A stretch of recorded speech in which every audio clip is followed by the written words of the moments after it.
Welcome, and thank you for joining me tonight for another restful story from long ago.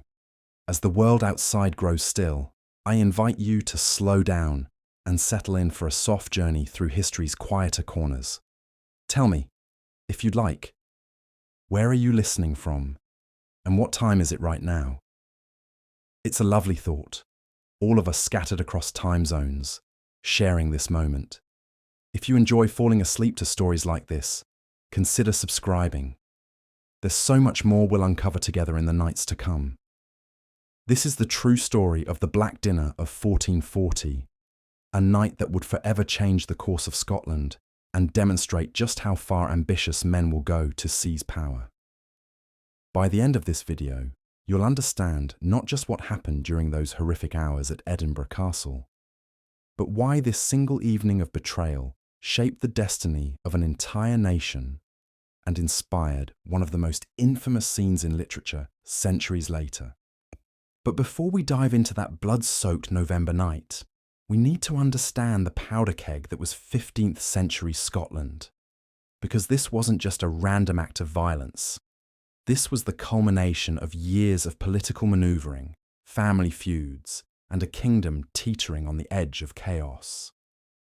Scotland in 1440 was a nation ruled by a child. King James II was barely 10 years old, which meant real power lay in the hands of regents and ambitious nobles who saw opportunity in the monarch's youth. The country was essentially split between two rival factions, each desperate to control the young king and, through him, the entire realm. On one side stood the powerful Douglas family, whose lands stretched across southern Scotland and whose military might rival that of the crown itself. On the other side were the Crichtons and the Livingstons, families equally hungry for power, but lacking the raw strength of the Douglases. At the centre of this struggle was 16-year-old William Douglas, the 6th Earl of Douglas. This wasn't just any teenage nobleman. William controlled vast territories, commanded thousands of warriors, and possessed wealth that made him arguably more powerful than the king himself. His family had a history of both serving and challenging Scottish royalty, and their loyalty was something that could never be taken for granted. William's very existence represented a threat to anyone hoping to control Scotland through the young monarch. The Douglas family's power had been built over generations of shrewd politics and strategic marriages.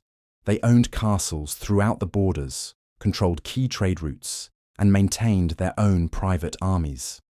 When William's father had died years earlier, the family's influence had only grown stronger under the guidance of capable advisors who understood that their survival depended on maintaining their independence from royal control. But William Douglas had one critical weakness: his youth. At 16, he possessed all the titles, wealth, and theoretical power of his position, but he lacked the experience and cunning of older political players. He trusted in the traditional bonds of hospitality and honour that were supposed to govern relationships between nobles. He believed that his status as Earl of Douglas afforded him certain protections, certain guarantees of safety that even his enemies would respect. This naive trust would prove to be his downfall. The man orchestrating the plot against young William was Sir William Crichton, the Chancellor of Scotland and keeper of Edinburgh Castle. Crichton was everything that William Douglas was not: older, more experienced, and utterly ruthless in his pursuit of power. He understood that as long as the Douglas family remained strong, his own influence over the young king would be limited. The Douglases had to be neutralized, but they were too powerful to attack directly through conventional means. Crichton's solution was as brilliant as it was horrifying. He would use the ancient laws of hospitality against his enemies. In medieval Scotland, there were few bonds more sacred than the protection owed to guests who had been invited to share a meal. To betray someone under your roof, someone who had accepted your hospitality, was considered one of the most heinous crimes imaginable. It was precisely because this protection was so universally respected that Crichton knew his plan would work. The invitation, when it came, seemed perfectly reasonable. King James II, now approaching his 11th birthday, wished to meet with the Earl of Douglas and his younger brother David. The meeting would take place at Edinburgh Castle, and the boys would be honoured guests at a great feast. For the Douglas family, this appeared to be an opportunity to strengthen their relationship with the crown and perhaps secure even greater influence over the young monarch. William Douglas's advisers were divided. Some urged caution, pointing out that the political situation in Scotland remained volatile and that Crichton could not be trusted. Others argued that refusing the king's invitation would be seen as an act of defiance that could justify military action against the Douglas lands. The debate continued for days, but ultimately, the decision came down to William himself. The 16-year-old Earl made the choice that would seal his fate. He would accept the invitation and travel to Edinburgh Castle. Perhaps he believed his youth would protect him, that even his enemies would not dare harm children. Perhaps he thought his family's power was so great that no one would risk the consequences of betraying him. Or perhaps he simply couldn't imagine that men who called themselves nobles would violate the most sacred laws of hospitality and honour. Whatever his reasoning, William Douglas began the journey that would end with his death. He travelled north with his younger brother David, a boy of barely 14, and a small retinue of trusted servants and guards. The party made good time across the Scottish countryside, passing through lands that had belonged to the Douglas family for generations. Local people came out to see their Earl, some offering gifts and words of support that must have reinforced William's sense of security and importance. As the towers of Edinburgh Castle came into view, rising dramatically from their rocky perch above the city, William Douglas had no way of knowing that he was looking at his tomb. The ancient fortress had stood for centuries, its walls witness to countless political dramas and royal ceremonies. But none of those earlier events would match the treachery that was about to unfold within its great hall. The castle's defenders opened the gates with appropriate ceremony, acknowledging the high rank of their visitors. Crichton himself came forward to greet the Douglas brothers, his manner warm and welcoming. He spoke of the king's eagerness to meet them, of the great feast that had been prepared in their honour, and of the bright future that awaited Scotland under their combined leadership. Every word was carefully chosen to reinforce the illusion of safety and friendship. Young King James II was indeed present, though his role in what was to come remains one of the most disturbing aspects of the entire affair. At barely 11 years old, was he a willing participant in the plot against the Douglas brothers? Or was he merely a tool being manipulated by Crichton and his allies? The historical record suggests that the king had been coached on what to say and do, but whether he understood the full implications of his actions is impossible to know. The great hall of Edinburgh Castle had been decorated for the occasion, with rich tapestries hanging from the walls and tables laden with food and wine. The scene must have appeared magnificent to the young Douglas brothers, confirmation that they were being treated with the respect due to their rank and position. Other nobles were present, some genuine supporters of the Douglas family, others secret allies of Crichton, who were there to play their parts in the deadly charade. As the evening progressed, the atmosphere remained festive and welcoming. Toasts were raised to the health of the king and the prosperity of Scotland. William Douglas, relaxed by the wine and the apparent warmth of his reception, may have begun to believe that his family's relationship with the crown was indeed entering a new and more positive phase. His younger brother David, excited by the grandeur of the occasion and the attention being paid to him, probably had no sense that anything was amiss. But Crichton was carefully watching the proceedings, waiting for the perfect moment to spring his trap. The meal continued, course after course, while tension that only the conspirators could feel slowly built toward its inevitable climax.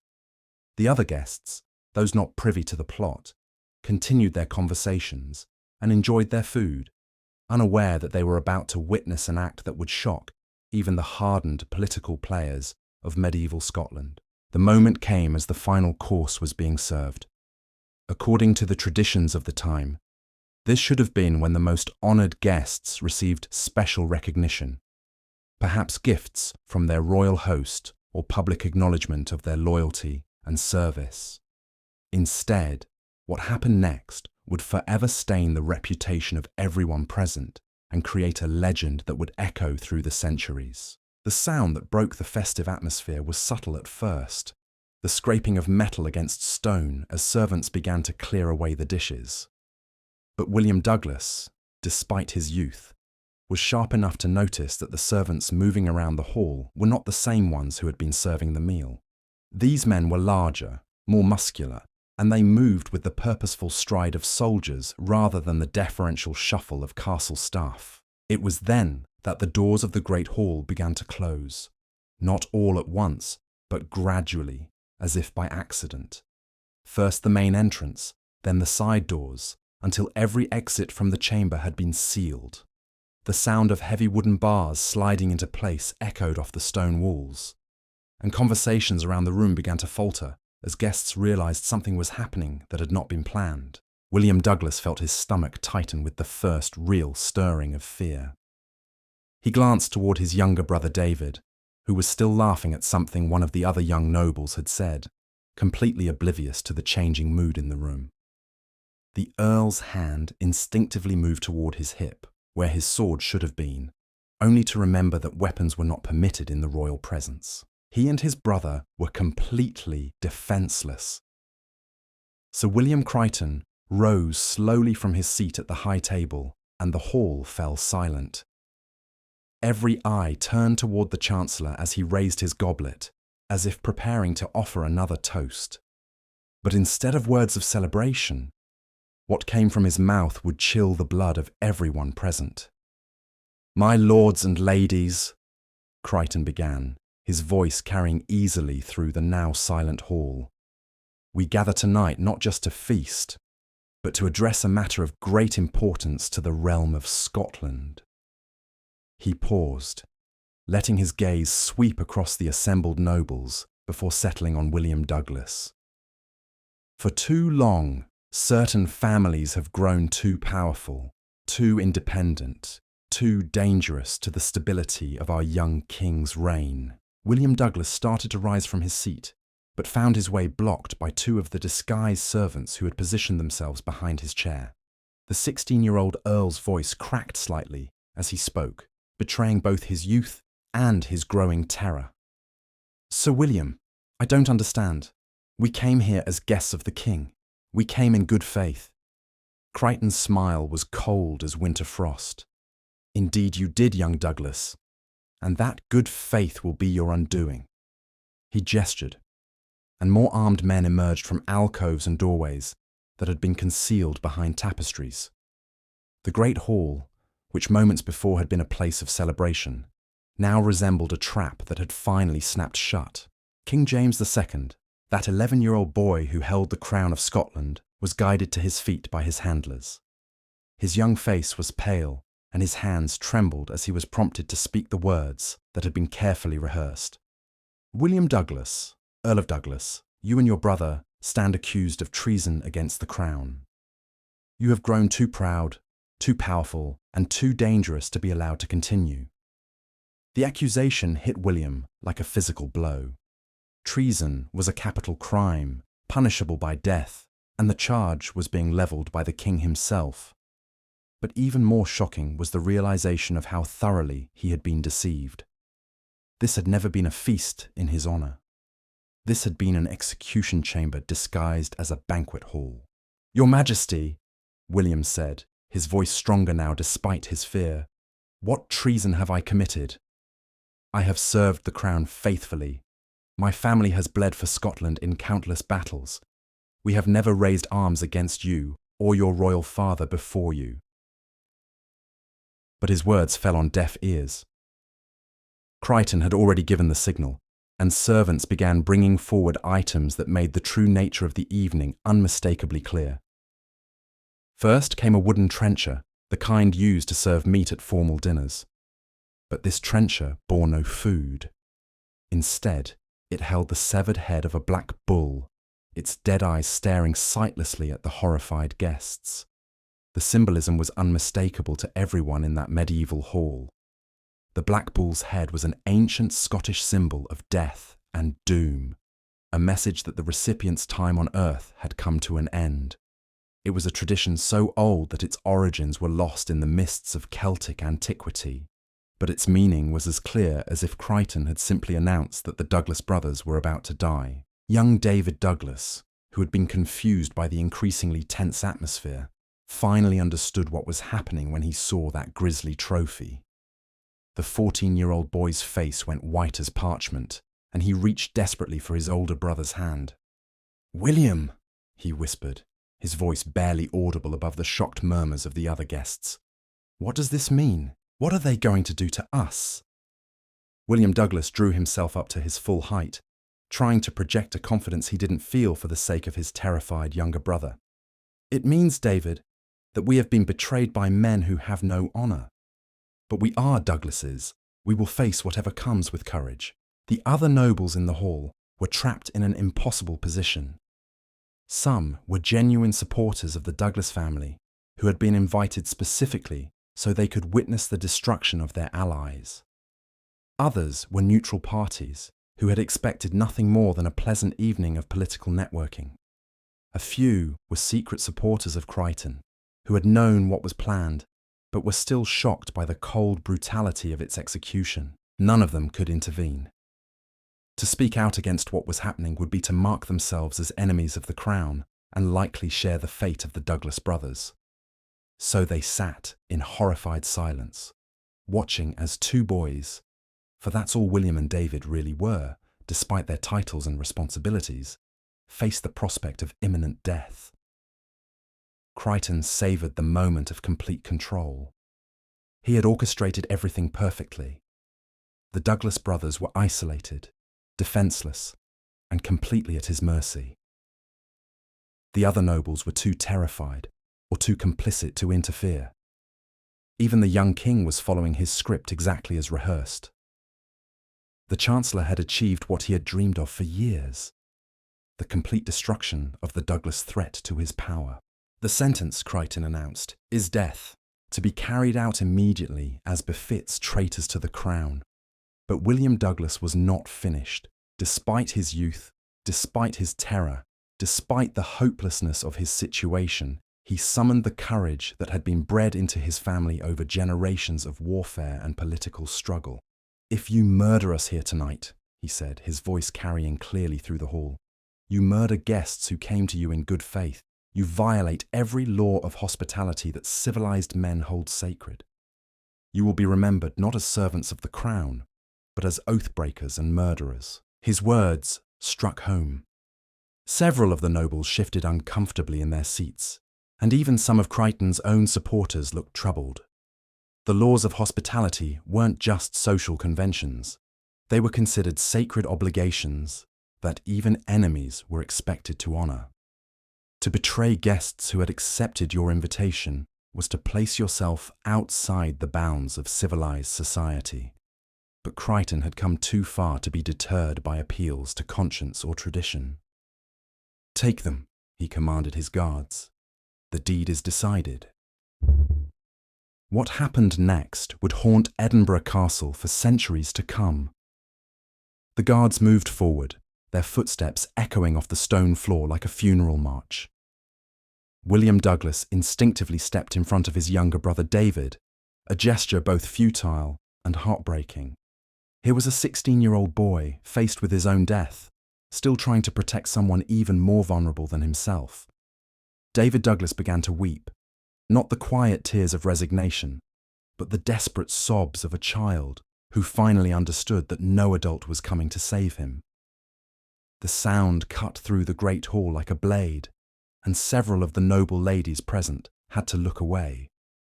Even hardened warriors among the guests found themselves struggling with what they were witnessing. But if Crichton felt any remorse, he showed none of it. The Chancellor had calculated that the shock value of murdering children would send a message throughout Scotland that no one, regardless of age or status, was beyond his reach. The psychological impact would be worth more than any military victory. Noble families across the realm would think twice before challenging his authority when they knew he was willing to spill innocent blood. The guards seized both brothers, their hands rough and impersonal. William tried to maintain his dignity even as he was dragged from the hall, but David collapsed entirely, his legs unable to support him.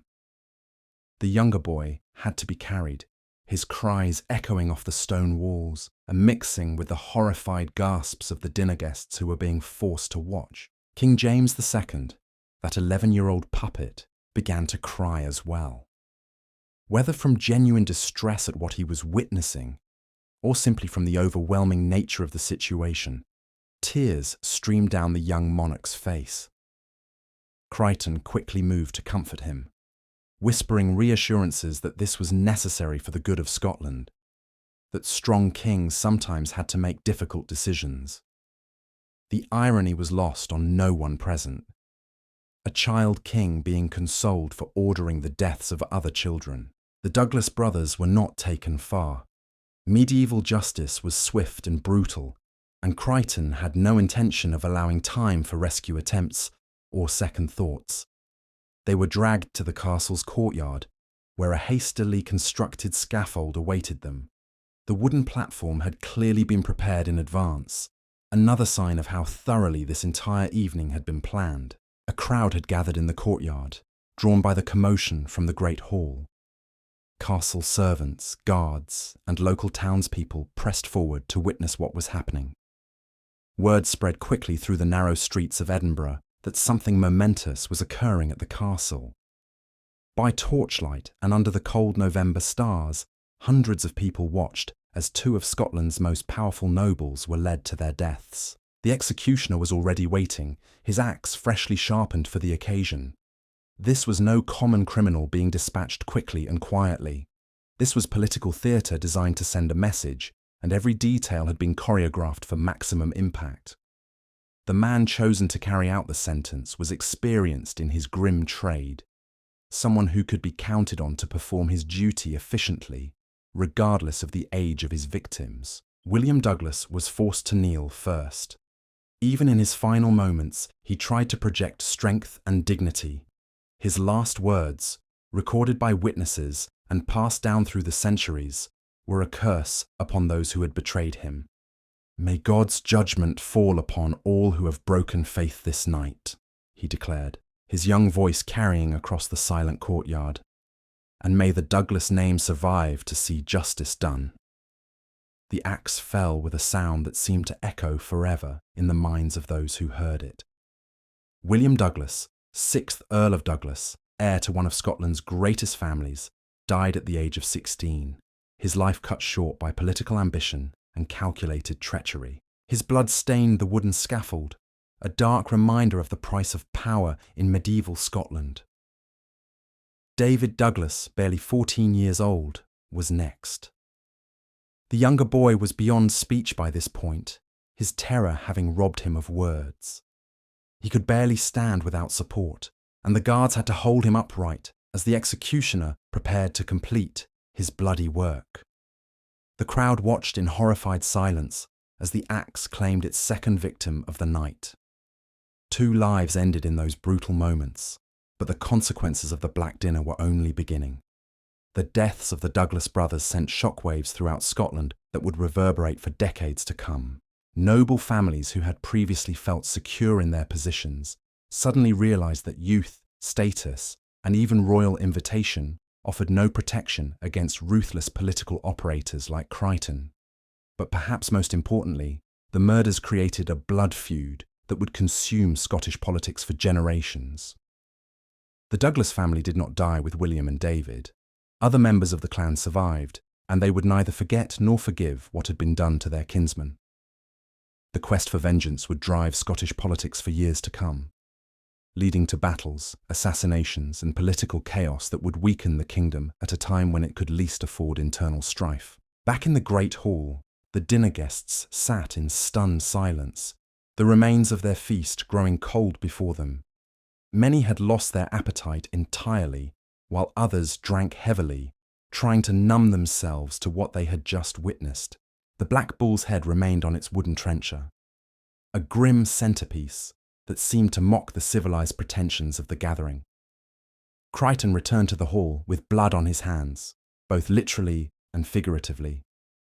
He moved among the nobles with calm confidence, accepting their stammered congratulations and assuring them that Scotland was now safer with the Douglas threat eliminated.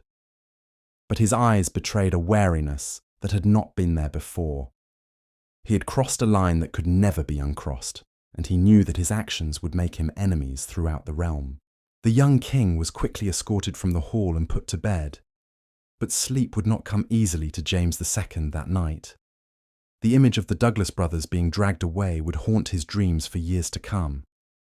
Some historians argue that this traumatic experience shaped his character as an adult ruler, making him both more ruthless and more paranoid than he might otherwise have been. As news of the Black Dinner spread beyond Edinburgh Castle, reactions varied wildly depending on political allegiances. Crichton's supporters praised his decisive action in eliminating a threat to royal authority. They argued that the Douglas family had grown too powerful and that their elimination was necessary for the stability of the realm. Some even suggested that William Douglas had been planning a rebellion and that Crichton had simply struck first. But others were horrified by the violation of hospitality laws and the murder of children. Religious leaders condemned the killings as an affront to Christian morality. Many nobles began to question whether any of them were truly safe if the Chancellor was willing to resort to such extreme measures. The bonds of trust that held medieval society together had been severely damaged. The Douglas clan's remaining members received the news with a mixture of grief and rage that would fuel their actions for years to come.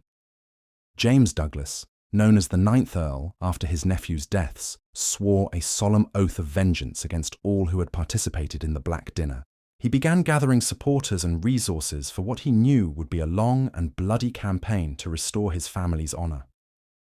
The political landscape of Scotland had been fundamentally altered in the space of a single evening. Where once there had been an uneasy balance between competing factions, now there was open warfare between the forces of the Crown, represented by Crichton and his allies, and the surviving Douglas supporters who sought revenge for the murdered boys. This conflict would dominate Scottish politics for the next several years, leading to battles, sieges, and political machinations that would make the Black Dinner seem like merely the opening move in a much larger game. Towns and castles changed hands repeatedly as the two sides fought for control. Ordinary Scottish people found themselves caught in the middle of a war that had been sparked by the murder of two teenagers. The international implications were equally significant. Scotland's neighbours, particularly England, watched the internal chaos with great interest. Our weakened Scotland was advantageous to English interests, and there were whispers that English gold had helped finance some of the political manoeuvring that led to the Black Dinner. Whether or not this was true, the resulting civil strife certainly benefited Scotland's enemies. Meanwhile, the legend of the Black Dinner began to take shape in the popular imagination. Bards and storytellers carried the tale throughout Scotland and beyond, each telling adding new details and embellishments. The story became a cautionary tale about the dangers of political ambition and the importance of honouring sacred obligations like hospitality. The dinner itself became a symbol of treachery that would be referenced in Scottish culture for centuries to come. Writers and poets would use it as shorthand for the ultimate betrayal, and the image of the black bull's head would become permanently associated with doom and death in Scottish folklore. The phrase Black Dinner entered the language as a term for any gathering that ended in betrayal or violence. But perhaps the most lasting impact of the Black Dinner was on the institution of monarchy itself in Scotland. The young King James II had been made complicit in an act of shocking brutality, and this would affect how future Scottish kings approached their relationships with powerful nobles. The lesson learned was that survival sometimes required ruthless action, even against children. The murders also highlighted the fundamental instability of a system where real power was held by regents and advisors, rather than the monarch himself. James II was still years away from being able to rule independently, which meant that ambitious men like Crichton would continue to manipulate royal authority for their own ends. The Black Dinner was both a symptom and a cause of this deeper political dysfunction. As winter deepened in 1440, Scotland found itself fundamentally changed by the events of that November night. The old certainties about honour, hospitality, and the protection of youth had been shattered. In their place was a new reality where political survival might require abandoning traditional moral constraints. The age of chivalry, if it had ever truly existed, was giving way to an era of calculated brutality. The castle servants who had witnessed the executions carried the story into Edinburgh's taverns and marketplaces, where it spread like wildfire through the common people. Their reactions were mixed. Some were horrified by the murder of children, while others saw it as evidence that even the mighty could fall. The psychological impact on Scotland's population was profound, creating an atmosphere of uncertainty and fear that would persist for years. The ripple effects of the Black Dinner extended far beyond the blood-stained courtyard of Edinburgh Castle. In the weeks that followed, Scotland began to fracture along lines that had been drawn in the blood of two innocent boys. Every noble family in the realm was forced to choose sides, knowing that neutrality was no longer an option in this new landscape of political terror. The surviving Douglas supporters didn't wait long to begin their campaign of vengeance. Led by James Douglas, the new Earl who had inherited not just titles, but a burning desire for retribution, they began systematically targeting everyone who had been present at that fateful dinner. The first to fall was Sir Patrick Grey, a minor noble who had the misfortune of being seated near the high table when the Black Bull's head was revealed. He was found dead in his own castle just 3 weeks after the Black Dinner, his throat cut while he slept. Pinned to his chest was a piece of parchment bearing a single word written in his own blood: hospitality. The message was clear. The Douglas clan would not forget, and they would not forgive. But Crichton was far from defenceless. He had anticipated retaliation and moved quickly to consolidate his position. Royal troops were dispatched to secure key strongholds throughout southern Scotland, while trusted allies were granted lands and titles confiscated from Douglas supporters. The Chancellor understood that his survival depended on making himself indispensable to the young king and too powerful for his enemies to attack directly. One of his most effective strategies was to paint the Douglas Revenge campaign as a rebellion against royal authority. Every act of violence committed by Douglas supporters was portrayed as an attack on King James himself, making it easier to justify increasingly harsh countermeasures. Villages suspected of harbouring Douglas sympathisers were burned. Men caught carrying messages between Douglas strongholds were hanged without trial. The rule of law, already weakened by the murders at Edinburgh Castle, began to collapse entirely in large parts of Scotland. The psychological warfare was just as brutal as the physical violence. Crichton made sure that stories of the Black Dinner were told in a way that emphasised his own power and ruthlessness. He wanted every potential enemy to know exactly what he was capable of, to understand that youth, noble blood, and sacred traditions offered no protection against his ambitions. The murdered Douglas brothers became symbols not of injustice, but of the fate that awaited anyone who challenged the established order. Yet this strategy came with unexpected consequences. The more Crichton emphasised his role in the murders, the more he alienated nobles who might otherwise have remained neutral. Many Scottish lords began to see him not as a protector of royal authority, but as a dangerous madman who threatened the very foundations of civilised society. If he could murder children under the protection of hospitality laws, what other boundaries might he be willing to cross? This growing unease manifested itself in subtle but significant ways. Noble families who had previously sent their sons to serve at court began finding excuses to keep them at home. Invitations to royal functions were politely declined with increasing frequency. The young king found himself increasingly isolated, surrounded by a shrinking circle of advisors whose loyalty was motivated more by fear than genuine devotion. The international community was also taking notice. French diplomats, who had long maintained close ties with Scotland as part of the ancient alliance against England, began expressing concerns about the stability of their northern ally. Reports from their agents painted a picture of a kingdom descending into chaos, where traditional bonds of honour and loyalty were being replaced by naked political calculation. More troubling still were the reports coming from English spies operating in Scotland. King Henry VI of England, despite his own struggles with mental illness and political instability, recognised an opportunity when he saw one. A Scotland weakened by internal strife was a Scotland that posed less threat to English interests along the border. English gold began flowing to various Scottish factions, not to support any particular side, but to ensure that the conflict continued for as long as possible. The Douglas stronghold of Threave Castle became the centre of resistance against Crichton's regime. Built on an island in the River Dee, the massive fortress was virtually impregnable to direct assault. From this base, James Douglas coordinated a campaign of guerrilla warfare that struck at Crichton's supporters throughout southern Scotland. Merchant convoys were attacked, tax collectors disappeared, and royal officials found themselves constantly looking over their shoulders. But it was the psychological dimension of this campaign that proved most effective.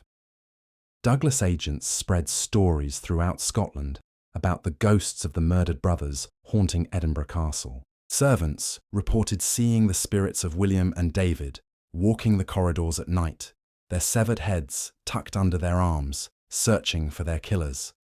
Whether or not anyone actually believed these tales, they served their purpose of keeping the memory of the Black Dinner alive in the popular imagination. The young King James, now 12 years old, was deeply affected by these stories. Palace servants whispered that he suffered from terrible nightmares, often waking in the middle of the night screaming about black bulls and severed heads.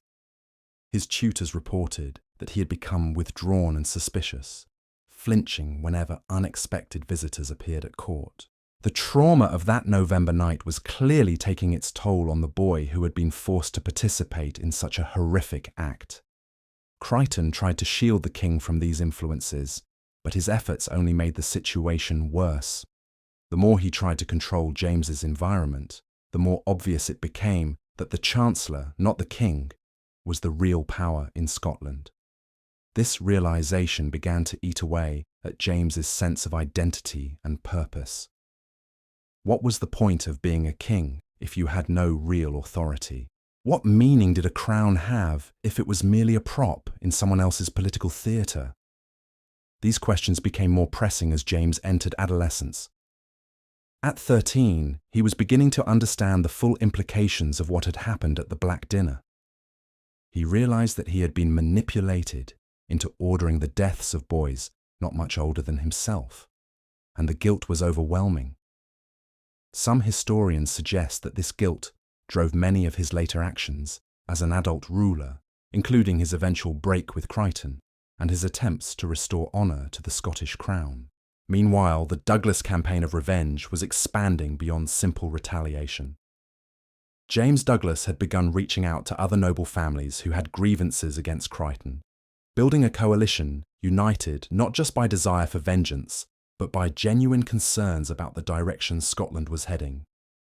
The Kennedys, the Flemings, the Boyds, powerful clans who had watched the Black Dinner with horror, were now ready to take active steps against its architect.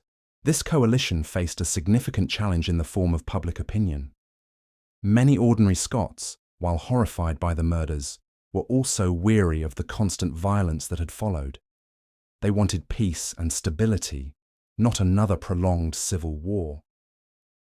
The Douglas supporters had to convince these people that removing Crichton was worth the cost in blood and treasure that such an effort would require.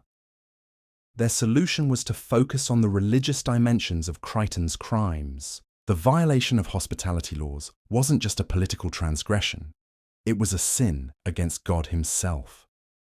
Church leaders throughout Scotland were encouraged to preach about the sacred nature of the bonds that had been broken at Edinburgh Castle.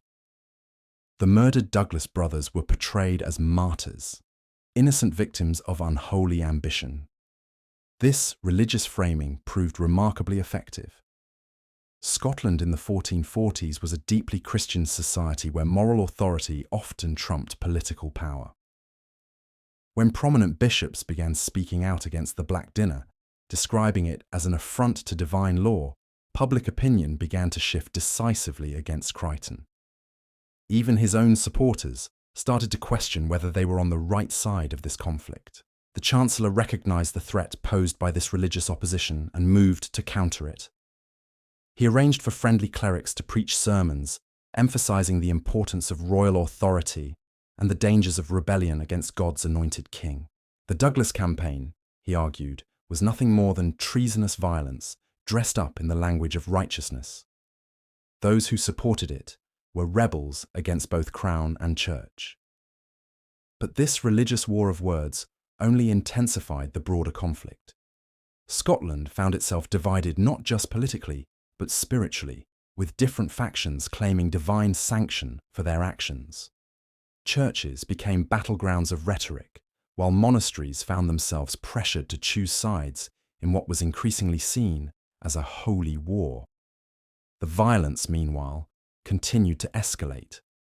A particularly brutal incident occurred in early 1441, when Douglas raiders attacked the town of Lanark, which had declared its loyalty to Crichton.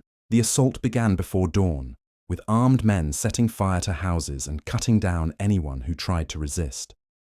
By the time the sun rose, more than 60 people were dead, including to do with the political women and children who had nothing struggle consuming Scotland. The massacre at Lanark marked a turning point in the conflict. Until then, most of the violence had been directed at nobles and their immediate supporters. The deliberate targeting of civilians crossed a line that horrified even hardened warriors on both sides. Suddenly, the quest for vengeance over the Black Dinner had become something far darker and more destructive. Crichton used the Lanark massacre to great political advantage, portraying it as evidence of what Scotland could expect if the Douglas faction succeeded in their rebellion. He arranged for survivors to testify before the young king about the horrors they had witnessed, their accounts serving as powerful propaganda against his enemies. The message was clear. The Douglas quest for revenge was threatening to tear Scotland apart. Yet even as he exploited the tragedy, Crichton understood that the situation was becoming increasingly unstable. The cycle of violence unleashed by the Black Dinner was spinning out of control, threatening to destroy the very kingdom he claimed to be protecting.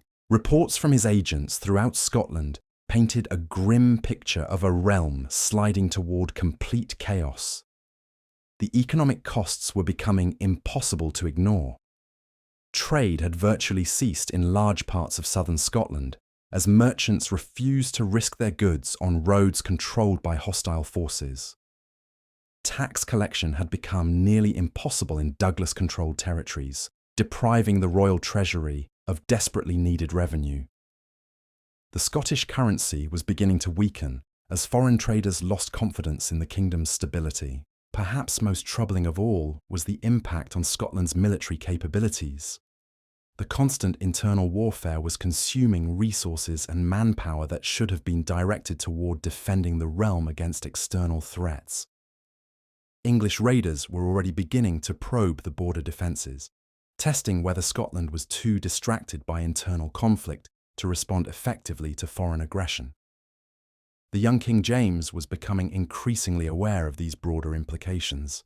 At 14, he was old enough to understand that the political games being played in his name were weakening his kingdom and threatening his subjects.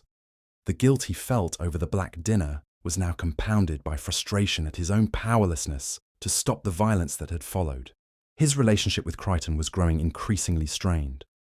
The Chancellor still treated him like a child, making decisions without consultation and expecting blind obedience.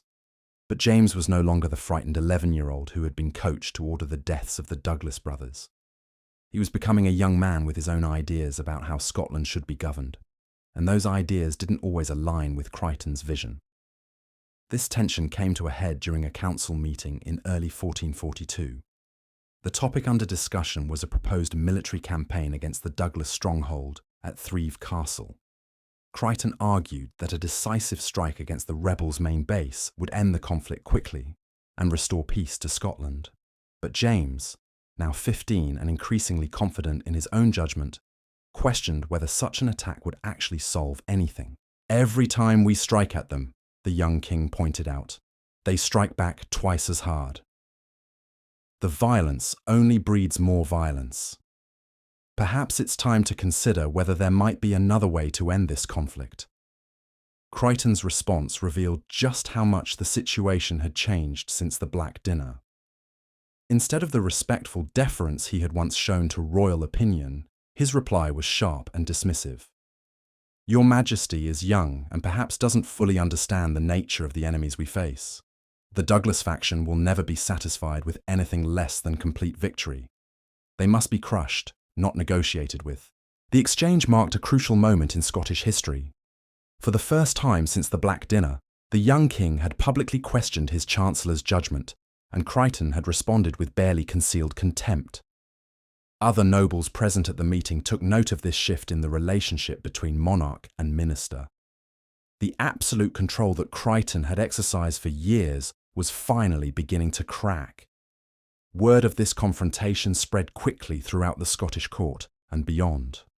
Douglas agents reported it to their leaders as evidence that the king was finally beginning to assert his independence. Neutral nobles saw it as a sign that the political balance might be shifting. Even Crichton's own supporters began to worry about whether their leader's iron grip on power was starting to weaken. The Chancellor recognized the danger and moved quickly to reassert his authority.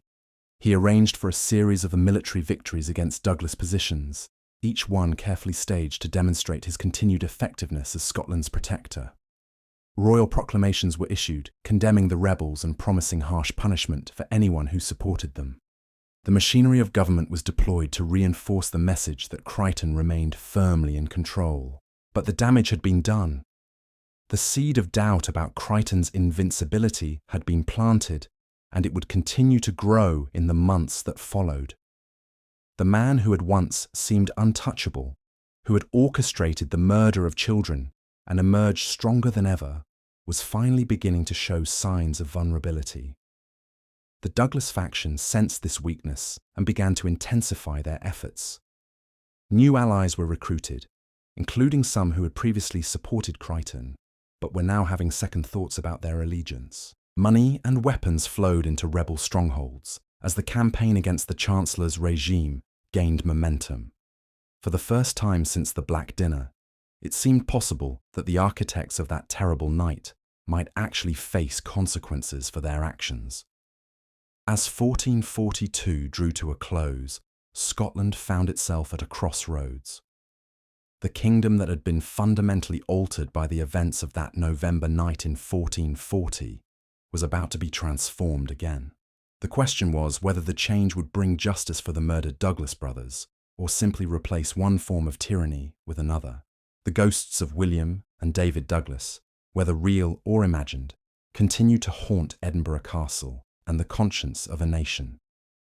Their deaths had unleashed forces that no one could fully control, setting in motion events that would reshape Scotland for generations to come. The Black Dinner, intended to solve the problem of Douglas power once and for all, had instead created problems that seemed to multiply with each passing month. Young King James, now approaching his 16th birthday, was finally beginning to understand the true cost of that night of treachery. The crown he wore had been stained with innocent blood, and the kingdom he would inherit was scarred by violence and mistrust. The boy who had been forced to participate in murder was becoming a man who would have to live with the consequences of that act for the rest of his life. But perhaps most importantly, the Black Dinner had revealed something fundamental about the nature of power in medieval Scotland. It had shown that traditional bonds of honour, hospitality, and protection were ultimately fragile things that could be broken by those ruthless enough to ignore moral constraints. The question now facing Scotland was whether a society could survive once those bonds had been severed, or whether the kingdom would tear itself apart in an endless cycle of revenge and retribution. The answer to that question would determine not just the fate of those who had participated in the Black Dinner, but the future of Scotland itself. The seeds of destruction sown on that November night in 1440 were still growing, and no one could predict what kind of harvest they would ultimately yield. The autumn of 1443 brought with it a chill that seemed to penetrate deeper than mere weather. Scotland was a nation holding its breath, waiting for the next act in a drama that had begun with the Black Dinner nearly 3 years earlier. The political landscape had shifted like sand beneath everyone's feet, and even the most experienced nobles found themselves struggling to predict which way the winds of power would blow next. King James II, now 16, and no longer the frightened child who had been manipulated into ordering executions, was finally beginning to assert himself in ways that made his handlers nervous. The transformation hadn't happened overnight.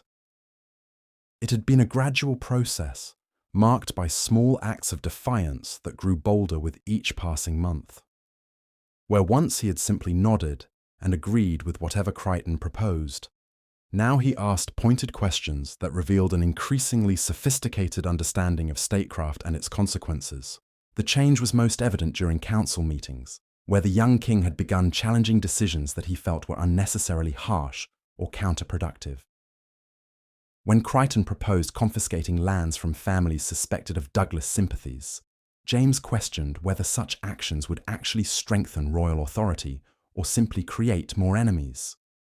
When military advisors suggested launching raids against neutral territories to deny resources to the rebels, the king wondered aloud whether such tactics might drive fence-sitters into the Douglas camp. These interventions infuriated Crichton, who had grown accustomed to wielding royal authority without interference from its actual holder. The Chancellor had spent years carefully cultivating an image of himself as the indispensable protector of both king and kingdom. Now, with James asserting his own judgment, that carefully constructed narrative was beginning to crumble. The tension between monarch and minister came to a head during a particularly heated discussion about prisoner treatment. Douglas supporters captured during recent skirmishes had been subjected to increasingly brutal interrogations, with some dying under questioning. When James learned of these deaths, his reaction surprised everyone present with its intensity. "These men may be rebels," the king declared, his voice carrying a new authority that hadn't been there months earlier. "But they are still Scottish subjects. We will not win this conflict by becoming monsters ourselves. I will not have it said that my reign was built on torture and murder."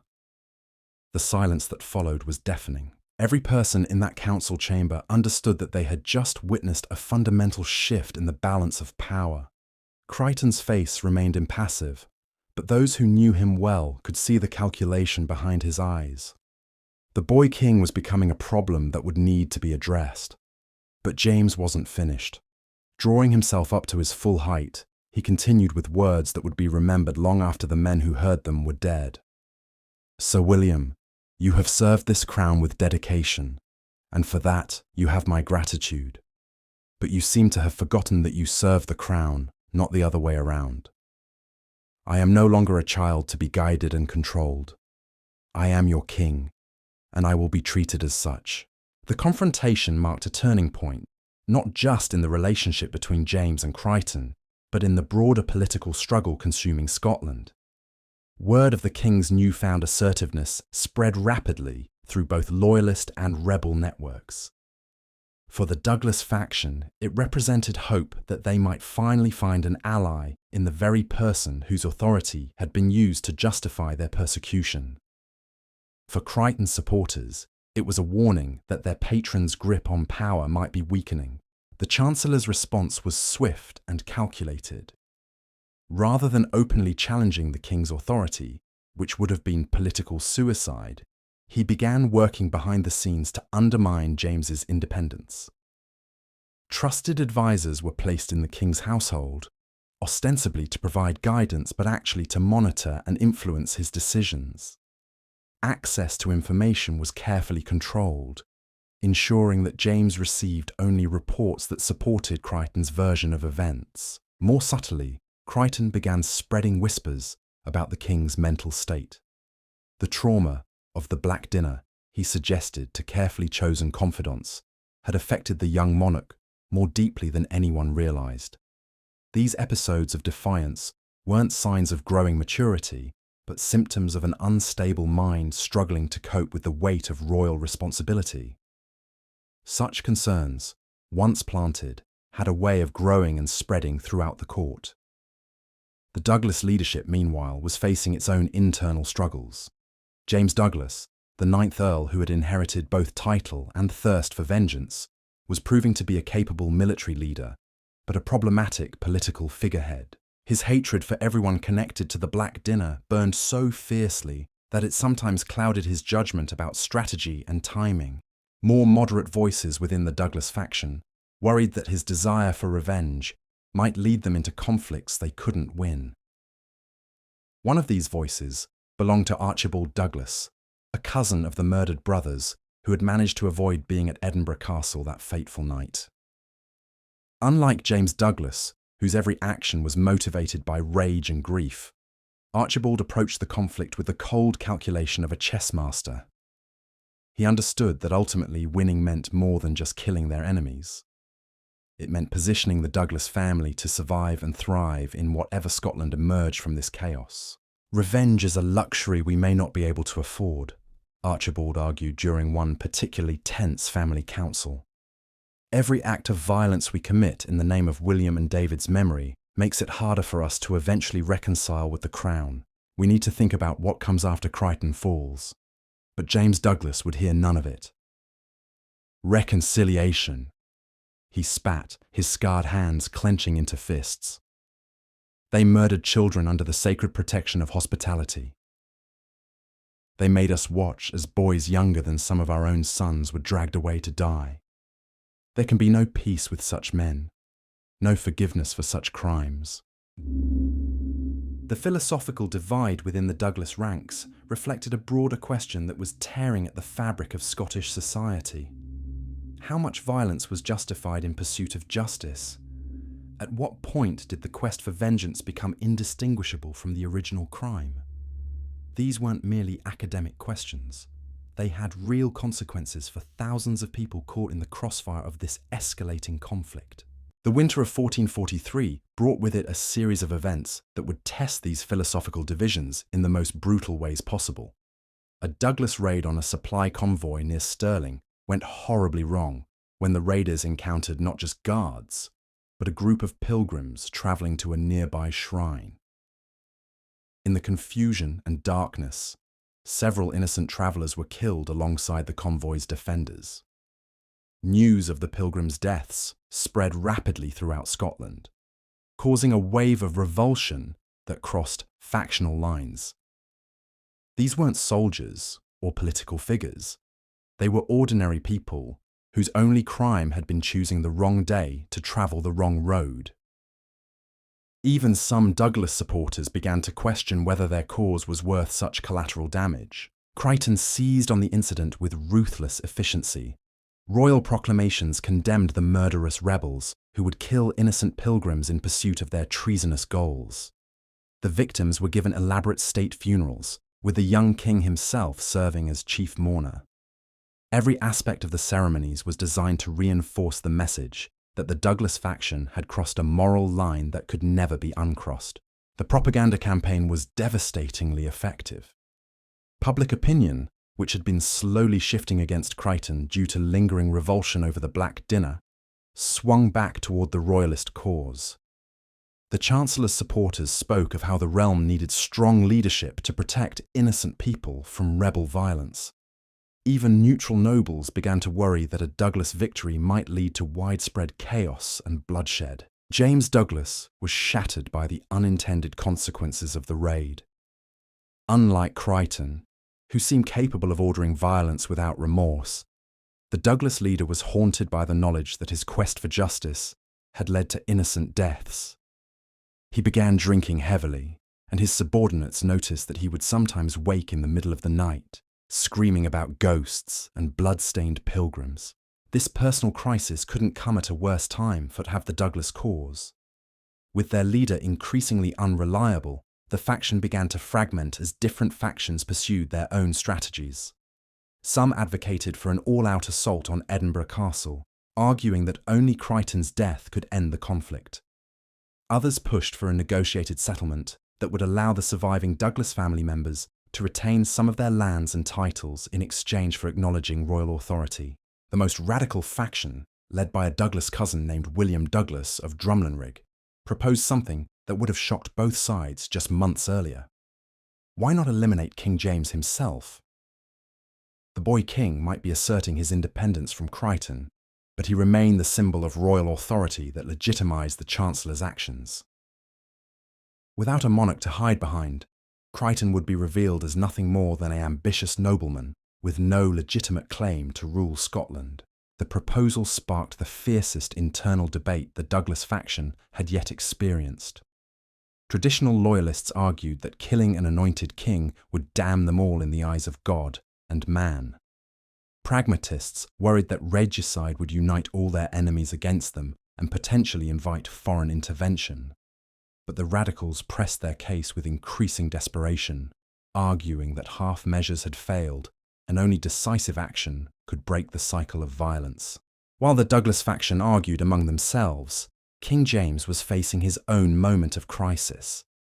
The confrontation with Crichton had established his right to be heard, but it hadn't actually changed who held real power in Scotland.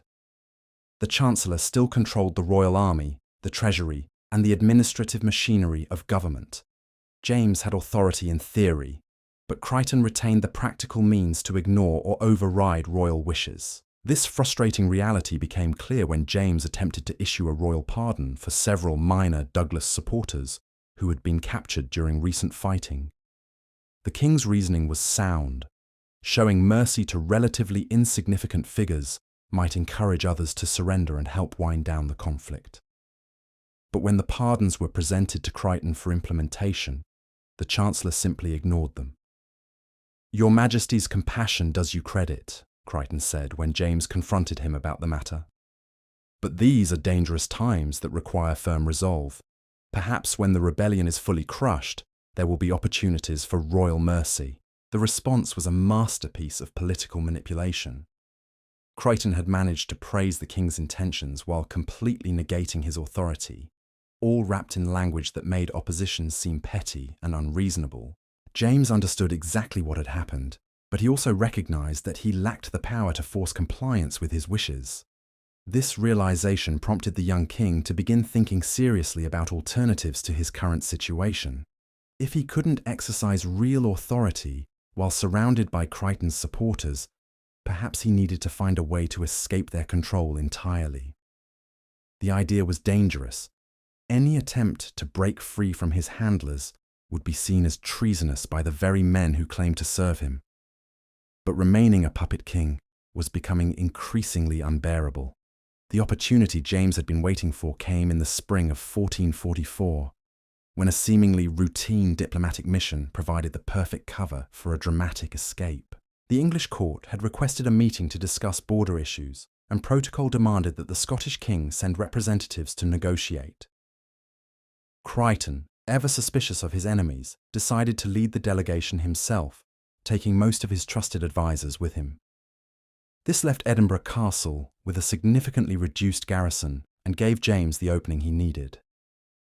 Working through intermediaries he had carefully cultivated over the preceding months, the king made contact with several noble families who had grown tired of Crichton's dominance, but weren't necessarily allied with the Douglas cause.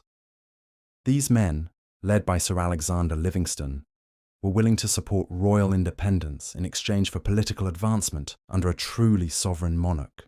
The escape itself was orchestrated with remarkable precision for such a young and supposedly inexperienced king. On the night of April 15th, 1444, James simply walked out of Edinburgh Castle accompanied by a small group of trusted servants. No dramatic chase ensued because the king's absence wasn't discovered until the following morning, by which time he had already reached Stirling Castle and declared it his new seat of government. The symbolic importance of James's choice of refuge couldn't be overstated. Stirling Castle had been the traditional stronghold of Scottish kings for centuries, its commanding position on the River Forth making it nearly impregnable to attack. By establishing himself there, James was making a clear statement that he intended to rule as a real king, not as anyone's puppet. News of the royal escape sent shockwaves throughout Scotland that were felt far beyond the borders of the kingdom. In England, Henry VI's advisors immediately began calculating how they might exploit this new development in Scottish politics. French diplomats worried that their ancient ally was on the verge of complete political collapse. Even the Pope received reports about the situation and began considering whether papal intervention might be necessary to prevent a complete breakdown of Christian governance in Scotland. But nowhere was the impact felt more keenly than among the principal players in Scotland's ongoing drama. Crichton, still in England when word reached him of the king's escape, immediately abandoned the diplomatic mission and raced back towards Scotland with his small entourage. The Chancellor understood that his entire power structure had just collapsed overnight. Without control of the king's person, he had no legitimate claim to royal authority. The Douglas faction was equally stunned, but for different reasons. James's escape represented an opportunity they had never dared hope for. The possibility of dealing with a king who wasn't under Crichton's direct control. But it also raised uncomfortable questions about their own goals and methods. If James was willing to break free from his handlers, what did that mean for their campaign of violent resistance? James Douglas, still struggling with guilt over the Pilgrim deaths and increasingly dependent on alcohol to cope with his psychological wounds, saw the king's escape as a divine sign. "God has delivered our enemy's greatest asset into our hands," he declared to his assembled supporters. "Now we can finally achieve justice for William and David." But Archibald Douglas, the more cautious cousin who had consistently argued for moderation, saw the situation differently. The king's escape represented not an opportunity for revenge, but a chance for reconciliation. If James was truly asserting his independence, perhaps there was a path toward ending the conflict that didn't require more bloodshed. "This changes everything," Archibald argued during an emergency council meeting at Threave Castle. "We now have the possibility of dealing with the crown directly without Crichton's interference. Perhaps it's time to consider whether our goals might be achieved through negotiation rather than continued warfare." No. The debate that followed would determine not just the Douglas family's strategy, but the future direction of Scottish politics. Some supported James Douglas's call for continued resistance, arguing that only Crichton's complete destruction could provide true justice for the murdered brothers. Others endorsed Archibald's more moderate approach, seeing an opportunity to end the conflict on terms that would allow the family to survive and possibly thrive. Meanwhile, King James was facing his own challenges in establishing his independence. The nobles who had supported his escape expected significant rewards for their loyalty, but the royal treasury was nearly empty after years of warfare and political instability. The young king found himself in the uncomfortable position of making promises he might not be able to keep to men whose continued support was essential to his survival. More pressing still was the question of military strength. Crichton retained control of most of the royal army, while the Douglas faction commanded significant forces of their own. James's position at Stirling Castle was strong defensively, but he lacked the military power to impose his will on either of the major factions currently tearing Scotland apart. The solution, when it came, demonstrated a political sophistication that surprised even the king's closest advisors.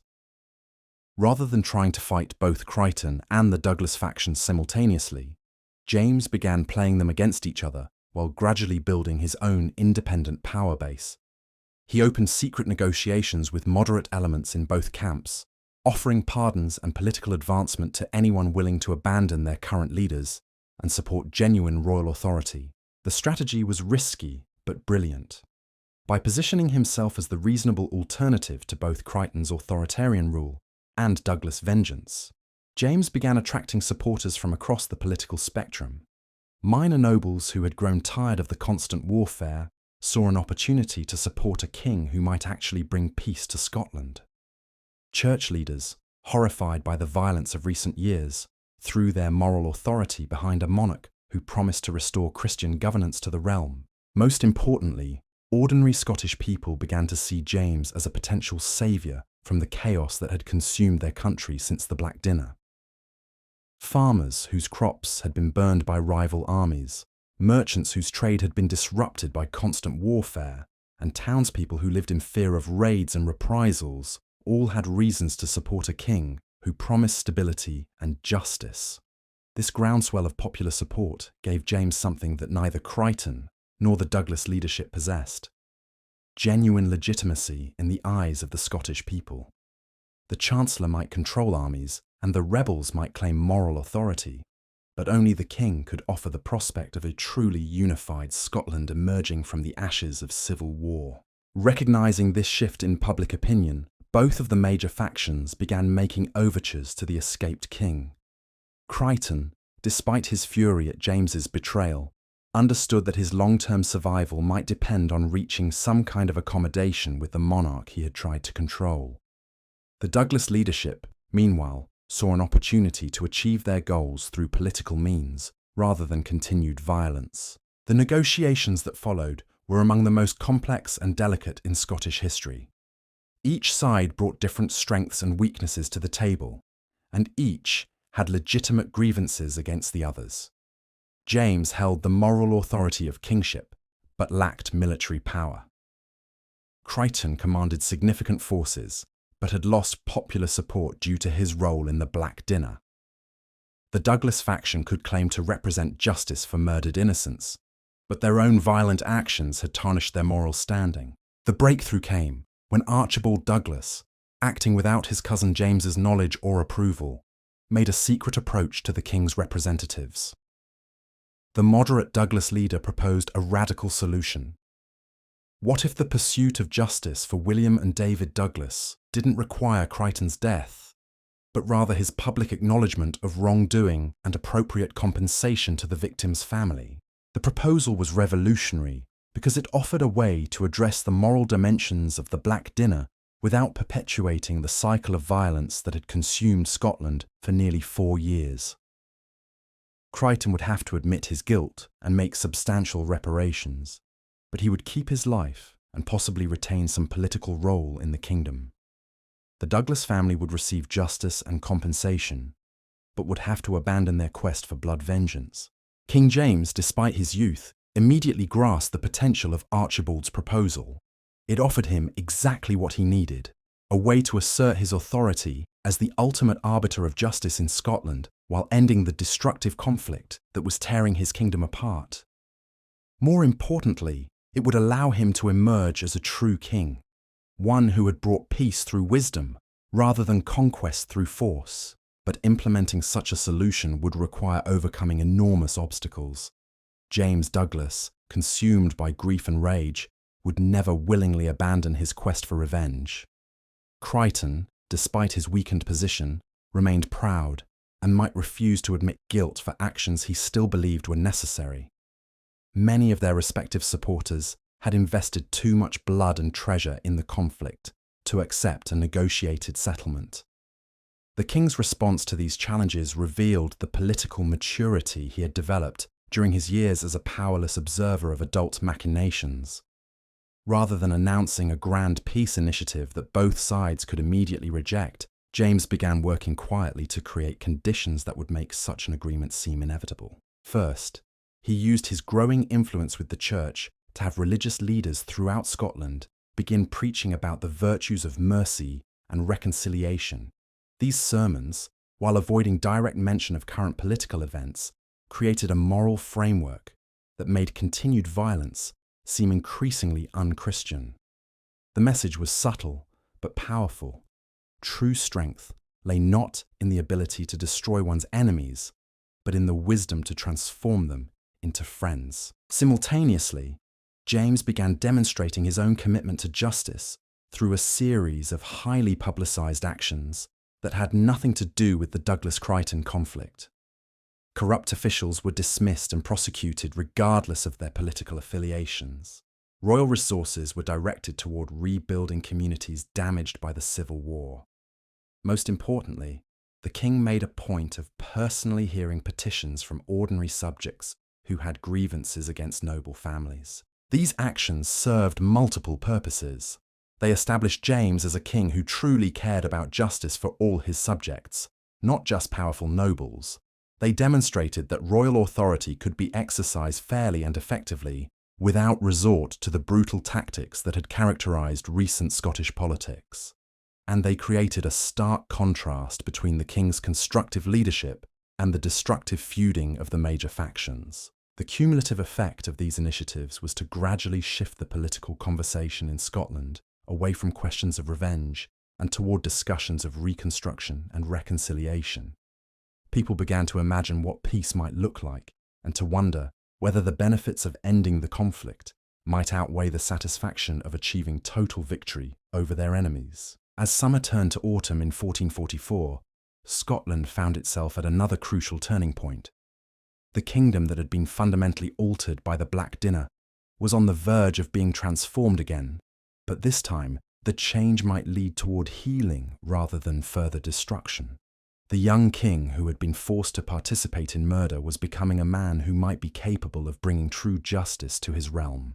But the ghosts of William and David Douglas still haunted the corridors of power in Scotland. Their deaths had set in motion forces that couldn't easily be controlled or contained. Whether James's vision of reconciliation could overcome the legacy of that terrible November night remained to be seen. The stakes couldn't have been higher. The future of an entire kingdom hung in the balance. The boy who had once been a puppet in other men's political theatre was finally ready to take centre stage in his own right. But the play he was attempting to write, one of redemption rather than revenge, would be far more difficult to perform than the tragedy that had dominated Scottish politics since 1440. Success would require not just political skill, but the ability to convince a traumatized nation that healing was possible even after the most profound betrayals. The question now facing Scotland was whether its people were ready for such a radical departure from the cycle of violence that had defined their recent history. The answer would determine not just the fate of those who had participated in the Black Dinner, but the character of Scottish civilization for generations to come. The winter of 1444 proved to be the harshest Scotland had experienced in living memory, but the cold that gripped the land was nothing compared to the chill that settled over the hearts of those who understood how precarious the kingdom's situation had become. King James, now 17, and displaying a political acumen that would have impressed seasoned diplomats twice his age, faced a challenge that would have broken lesser men. He had to somehow convince two groups of people who had spent years trying to kill each other that their survival depended on laying down their weapons and embracing a peace that neither side truly wanted. The first breakthrough came from an unexpected source.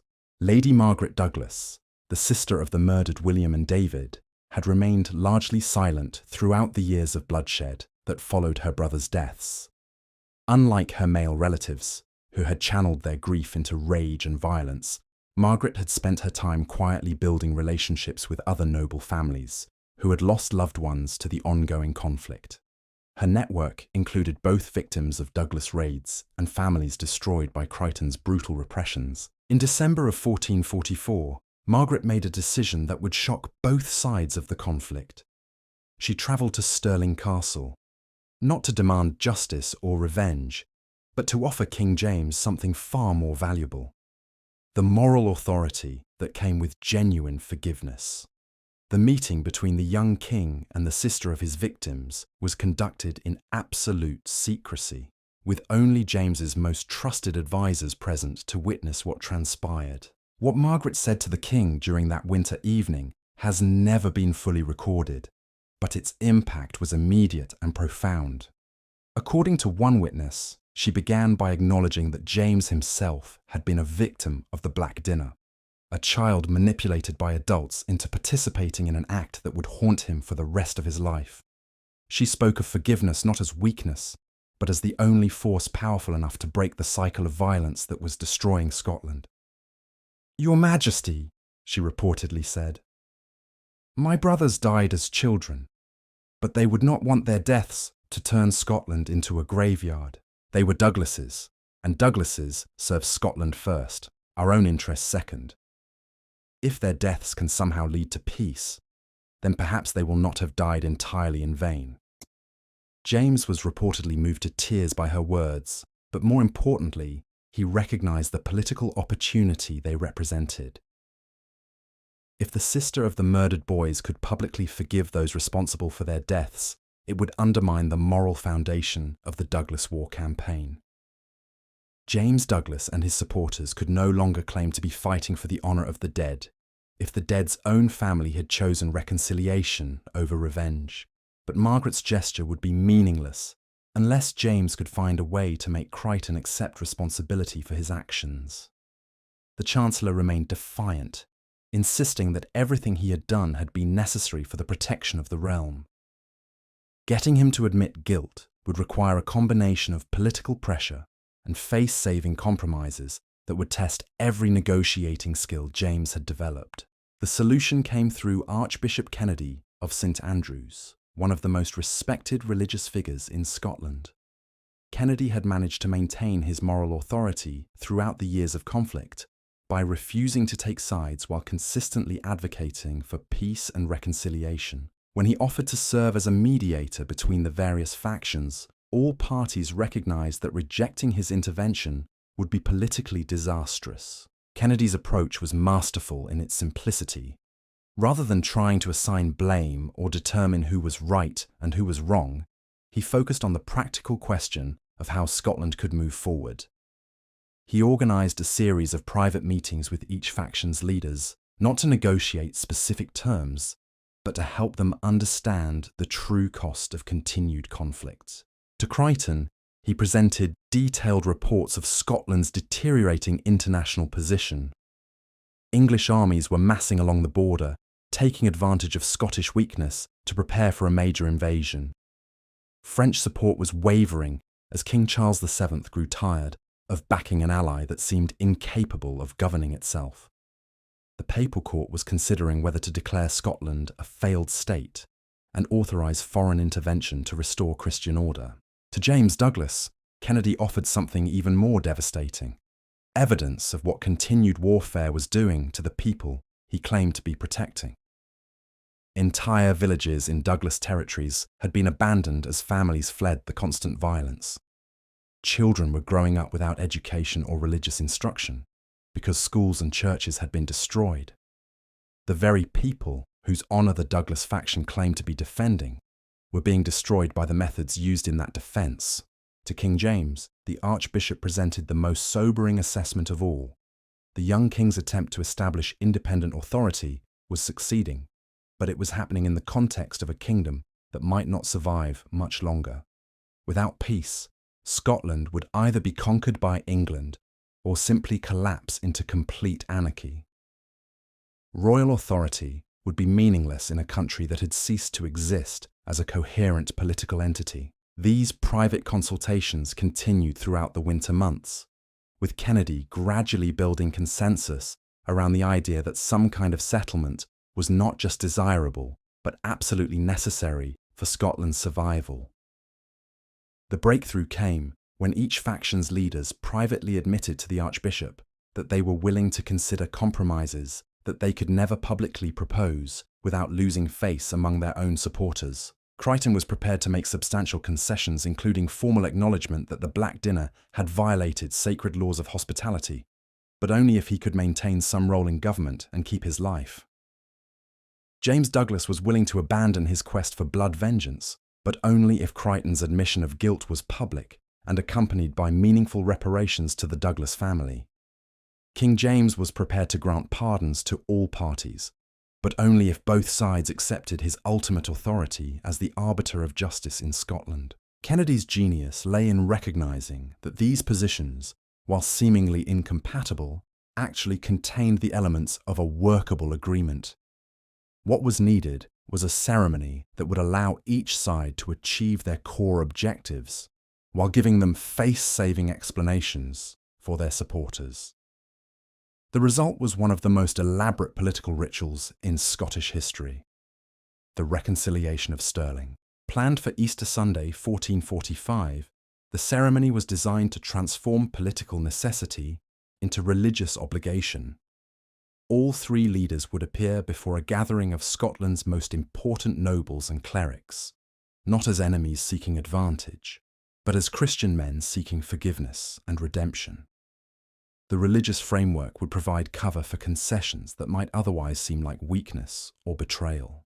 The weeks leading up to the ceremony were filled with frantic behind-the-scenes negotiations, as each side tried to maximize their gains while minimizing their losses. Crichton's supporters demanded guarantees that their leader would not be executed or imprisoned after making his public confession. Douglas partisans insisted that the reparations offered to their family be substantial enough to demonstrate genuine remorse. James's advisors worked to ensure that the king's role as the ultimate authority would be clearly established without humiliating the other participants. The most delicate negotiations involved the specific language that Crichton would use in his public acknowledgement of responsibility. Every word was debated and revised multiple times, with the final version crafted to satisfy the Douglas demand for admission of guilt, while allowing Crichton to maintain that his actions had been motivated by genuine concern for Scotland's welfare. The result was a statement that managed to be both an apology and a justification, a masterpiece of political ambiguity that gave everyone something they needed. As Easter approached, Scotland held its breath. The ceremony at Stirling would either mark the beginning of genuine peace or the spectacular failure of the most ambitious diplomatic initiative in the kingdom's recent history. Failure would mean not just the continuation of civil war, but the complete collapse of royal authority and the probable disintegration of Scotland as an independent nation. The morning of Easter Sunday dawned clear and bright, which superstitious observers took as a favourable omen for the proceedings. Stirling Castle had been decorated with banners representing not just the major factions, but all the noble families of Scotland, symbolising the kingdom's hope for national unity. The Great Hall had been arranged to emphasise religious rather than political themes, with crosses and religious imagery far more prominent than heraldic symbols or weapons. King James, now 18 and carrying himself with the dignity of a man rather than the uncertainty of a boy, entered the hall wearing robes that deliberately evoked both royal authority and Christian humility. The symbolism was unmistakable. Here was a monarch who ruled by divine right but acknowledged his responsibility to God and his subjects. His bearing was calm but determined, projecting confidence in the righteousness of what was about to unfold. Crichton arrived accompanied by a small entourage of supporters, but his isolation was obvious to everyone present. The man who had once commanded absolute power now appeared diminished, not just politically but physically. The years of constant warfare and political manoeuvring had taken their toll, leaving him looking older than his years and somehow smaller than his reputation.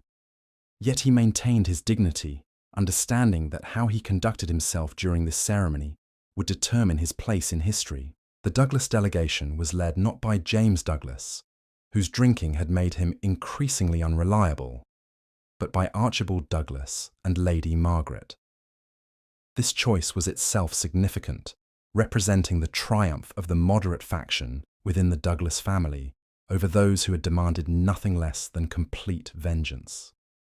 Margaret's presence was particularly powerful, serving as a living reminder of the human cost of the Black Dinner, while simultaneously embodying the possibility of forgiveness and reconciliation. Archbishop Kennedy began the ceremony with a lengthy sermon about the Christian virtues of mercy, forgiveness, and reconciliation.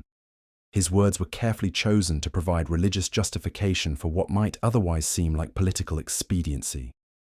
He spoke of how even the worst sins could be forgiven through genuine repentance, and how the greatest leaders were those who chose peace over victory when the welfare of their people was at stake. The first formal act was King James's declaration of royal authority over all aspects of the proceedings. Speaking in a voice that carried throughout the hall, he announced that as God's anointed representative in Scotland, he was taking personal responsibility for ensuring that justice was done while mercy was shown. This wasn't just political theatre, It was James asserting his independence from all factions and establishing himself as the ultimate arbitrator of Scottish affairs. Crichton's moment came next, and the hall fell completely silent as the former Chancellor rose to speak. His voice was steady, but subdued as he began the carefully crafted statement that had been negotiated over so many weeks. He acknowledged that the events of November 1440 had violated sacred laws of hospitality and resulted in the deaths of innocent young men. He expressed regret for the pain caused to the Douglas family and accepted responsibility for his role in the tragedy. But crucially, Crichton also maintained that his actions had been motivated by genuine concern for Scotland's stability and the young king's safety. He portrayed himself not as a monster who had murdered children for personal gain, but as a flawed man who had made terrible decisions while trying to serve what he believed were the kingdom's best interests. It was an apology that preserved his dignity while acknowledging his guilt, exactly what the delicate negotiations had been designed to achieve. The Douglas response was delivered by Lady Margaret, whose words carried emotional weight that no male relative could have matched. She formally accepted Crichton's expression of regret and acknowledged his claim that he had acted from misguided patriotism rather than pure malice. More importantly, she publicly forgave him in the name of her murdered brothers, declaring that William and David would have wanted their deaths to lead to peace rather than perpetual warfare. Her forgiveness was not unconditional, however. She detailed the reparations that Crichton would provide to the Douglas family, including significant financial compensation and the return of lands that had been confiscated during the years of conflict. These concessions were presented not as punishment, but as Crichton's voluntary attempt to demonstrate the sincerity of his repentance and his commitment to healing the wounds he had helped create. King James then announced his own contribution to the reconciliation, a general amnesty for all participants in the conflicts that had followed the Black Dinner. Men who had killed in the name of the Crown or the Douglas cause would not face prosecution, provided they accepted the new peace and swore loyalty to royal authority. It was a pragmatic decision that recognized the impossibility of achieving perfect justice while still offering the possibility of a fresh start for Scotland. The ceremony concluded with all three leaders kneeling together before the altar of Stirling's chapel, symbolically placing their reconciliation under divine protection. They swore sacred oaths to maintain the peace they had just negotiated and to work together for Scotland's welfare. The image of former enemies praying side by side was powerful enough to move many witnesses to tears and would be remembered long after the specific terms of their agreement were forgotten. But even as the formal ceremony concluded successfully, everyone involved understood that the real test would come in the months and years that followed. Public rituals were one thing. The practical business of governing a traumatized kingdom was quite another. The three leaders who had just sworn to work together had fundamentally different visions of what Scotland should become, and their followers included many who remained deeply suspicious of former enemies. The immediate aftermath of the reconciliation of Stirling was cautiously positive. Noble families throughout Scotland began returning to their estates, confident that the constant warfare was finally ending. Trade routes reopened as merchants felt safe to travel without armed escorts. Churches that had been abandoned during the fighting were restored and rededicated, symbolizing the kingdom's spiritual as well as political renewal. King James moved quickly to consolidate his authority, while the momentum of the Easter ceremony remained strong. He established a new royal council that included representatives from all the major factions, ensuring that former enemies would have to work together on a daily basis. More importantly, he began implementing policies designed to address the root causes of Scotland's instability, including legal reforms that would prevent future abuses of power and economic initiatives aimed at rebuilding the war-torn kingdom. Crichton, true to his word, began transferring the promised reparations to the Douglas family, while simultaneously working to rebuild his own political position within the new order. He accepted a reduced role in government, serving as an advisor to the king rather than wielding independent authority. His supporters, many of whom had expected him to be executed or exiled, gradually began to accept that the new arrangement might actually serve their interests better than continued warfare. The Douglas family faced perhaps the greatest challenge in adapting to the new reality. For nearly 5 years, their identity had been defined by their quest for vengeance against the architects of the Black Dinner. Now they had to transform themselves from rebels seeking justice into loyal subjects supporting royal authority. The psychological adjustment was enormous, and not all Douglas supporters were able to make it successfully. James Douglas, the 9th Earl who had led the family's military campaign, struggled most of all with the new reality. His drinking had worsened during the negotiations, and he found it almost impossible to accept that the men responsible for his cousin's murders would be allowed to live and even retain some political influence. The Easter ceremony had been conducted while he was too drunk to attend, and he spent the following months in increasingly bitter isolation. His cousin Archibald, who had played such a crucial role in making the reconciliation possible, gradually assumed leadership of the Douglas interests. Unlike James, whose grief had turned into self-destructive rage, Archibald understood that the family's survival depended on adapting to the new political reality. He worked closely with King James to ensure that the Douglas name would be associated with loyalty and service rather than rebellion and revenge. Lady Margaret emerged as perhaps the most transformed figure of all.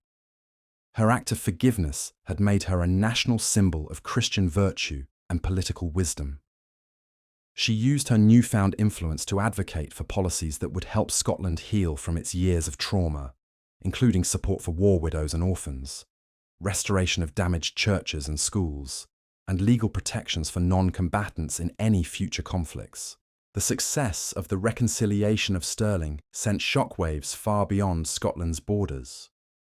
In England, Henry VI's advisors watched nervously as their northern neighbour began to stabilise under effective leadership. The opportunity for easy conquest that had seemed so promising just months earlier was rapidly disappearing as Scotland unified behind King James. English plans for invasion were quietly shelved as diplomats began exploring whether accommodation might be preferable to confrontation. French observers were equally surprised, but far more pleased by developments in Scotland. The ancient alliance between the two kingdoms had been strained by years of Scottish instability, but now there was hope that Scotland might once again become a reliable partner against English expansion. French gold and military advisors began flowing north again, helping James consolidate his authority and rebuild Scotland's defensive capabilities. Even the papal court took notice of the remarkable transformation occurring in Scotland. Pope Nicholas V, who had been considering whether to authorize foreign intervention to restore Christian order to the kingdom, instead praised King James as an example of how young rulers could bring peace through wisdom rather than conquest through force. The reconciliation ceremony was held up as a model for resolving conflicts in other parts of Christendom. But perhaps the most significant impact was on Scotland itself, where the successful reconciliation began to heal wounds that had seemed permanent just months earlier. Villages that had been abandoned during the fighting were repopulated as families felt safe to return home.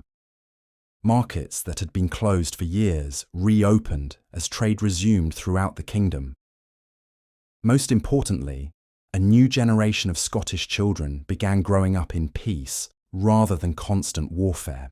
The Black Dinner had not been forgotten. It could never be forgotten, but its meaning had been transformed. Instead of serving as justification for endless cycles of revenge, it became a cautionary tale about the dangers of unchecked political ambition.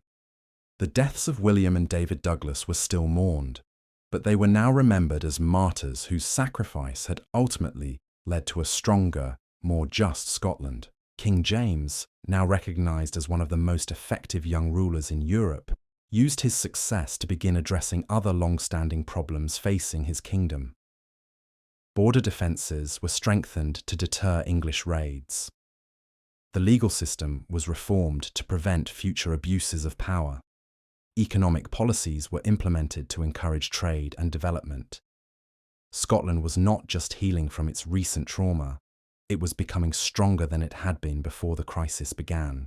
The ghosts of the Black Dinner still walked the corridors of Edinburgh Castle, but they no longer seemed to cry out for vengeance. Instead, they appeared to whisper of redemption, of how even the worst betrayals could ultimately lead to wisdom and justice. The boy king who had been forced to order executions had become a man capable of bringing true peace to his realm. As 1445 drew to a close, Scotland stood transformed. The kingdom that had seemed on the verge of collapse just 2 years earlier was now a model of effective governance and national unity. The reconciliation that had seemed impossible in the aftermath of the Black Dinner had not only occurred, but had created a stronger foundation for Scotland's future than had existed before the crisis began. The lesson was clear. Even the darkest chapters in a nation's history could be transformed into sources of wisdom and strength, provided leaders were willing to choose healing over hatred, reconciliation over revenge. Scotland had learned that lesson at enormous cost, but having learned it, the kingdom was positioned to face whatever challenges the future might bring, with confidence and unity. The Black Dinner would never be forgotten, but its legacy had been forever changed. Instead of serving as a symbol of political treachery and innocent suffering, it had become proof that even the most profound betrayals could ultimately lead to justice, mercy, and lasting peace. The boys who had died in that Edinburgh courtyard had not died in vain. Their sacrifice had helped birth a stronger, wiser Scotland that would endure for centuries to come. The transformation of Scotland following the reconciliation of Stirling was remarkable, but it came with unexpected complications that tested the very foundations of the peace King James had worked so hard to achieve. By the autumn of 1445, reports began reaching the royal court of a disturbing phenomenon occurring throughout the kingdom. In villages and towns across Scotland, people were claiming to see the spirits of William and David Douglas walking among the living, not as vengeful ghosts seeking retribution, but as benevolent protectors watching over the realm. These sightings followed a curious pattern. A farmer in Galloway reported seeing 2 young men in fine clothes helping to repair a bridge that had been destroyed during the Civil War. When he approached to thank them, they smiled and vanished into the morning mist. A merchant travelling near the border claimed that 2 boys had warned him of English raiders hiding in a nearby forest, saving his caravan from certain destruction. Most remarkably, several witnesses in Edinburgh swore they had seen the Douglas brothers standing guard outside the homes of families struggling with poverty or illness, their presence somehow bringing comfort and hope to those in despair. King James initially dismissed these reports as manifestations of collective guilt and wishful thinking. A traumatized population, he reasoned, was creating supernatural explanations for the healing that was occurring naturally throughout Scotland. But as the sightings multiplied and became more detailed, even the most rational minds began to wonder whether something genuinely extraordinary was happening in the kingdom. The phenomenon reached a climax during the Feast of All Saints in November 1445, exactly 5 years after the Black Dinner. In what would become known as the Night of the White Stags, hundreds of people across Scotland reported seeing 2 magnificent white deer walking through their communities, pausing to look directly at observers before continuing on their mysterious journey. The symbolism was unmistakable to anyone familiar with Celtic traditions. White stags were harbingers of divine favour, signs that the land had been blessed and purified. Archbishop Kennedy, ever the pragmatist despite his deep religious convictions, recognised the political value of these supernatural occurrences regardless of their ultimate reality.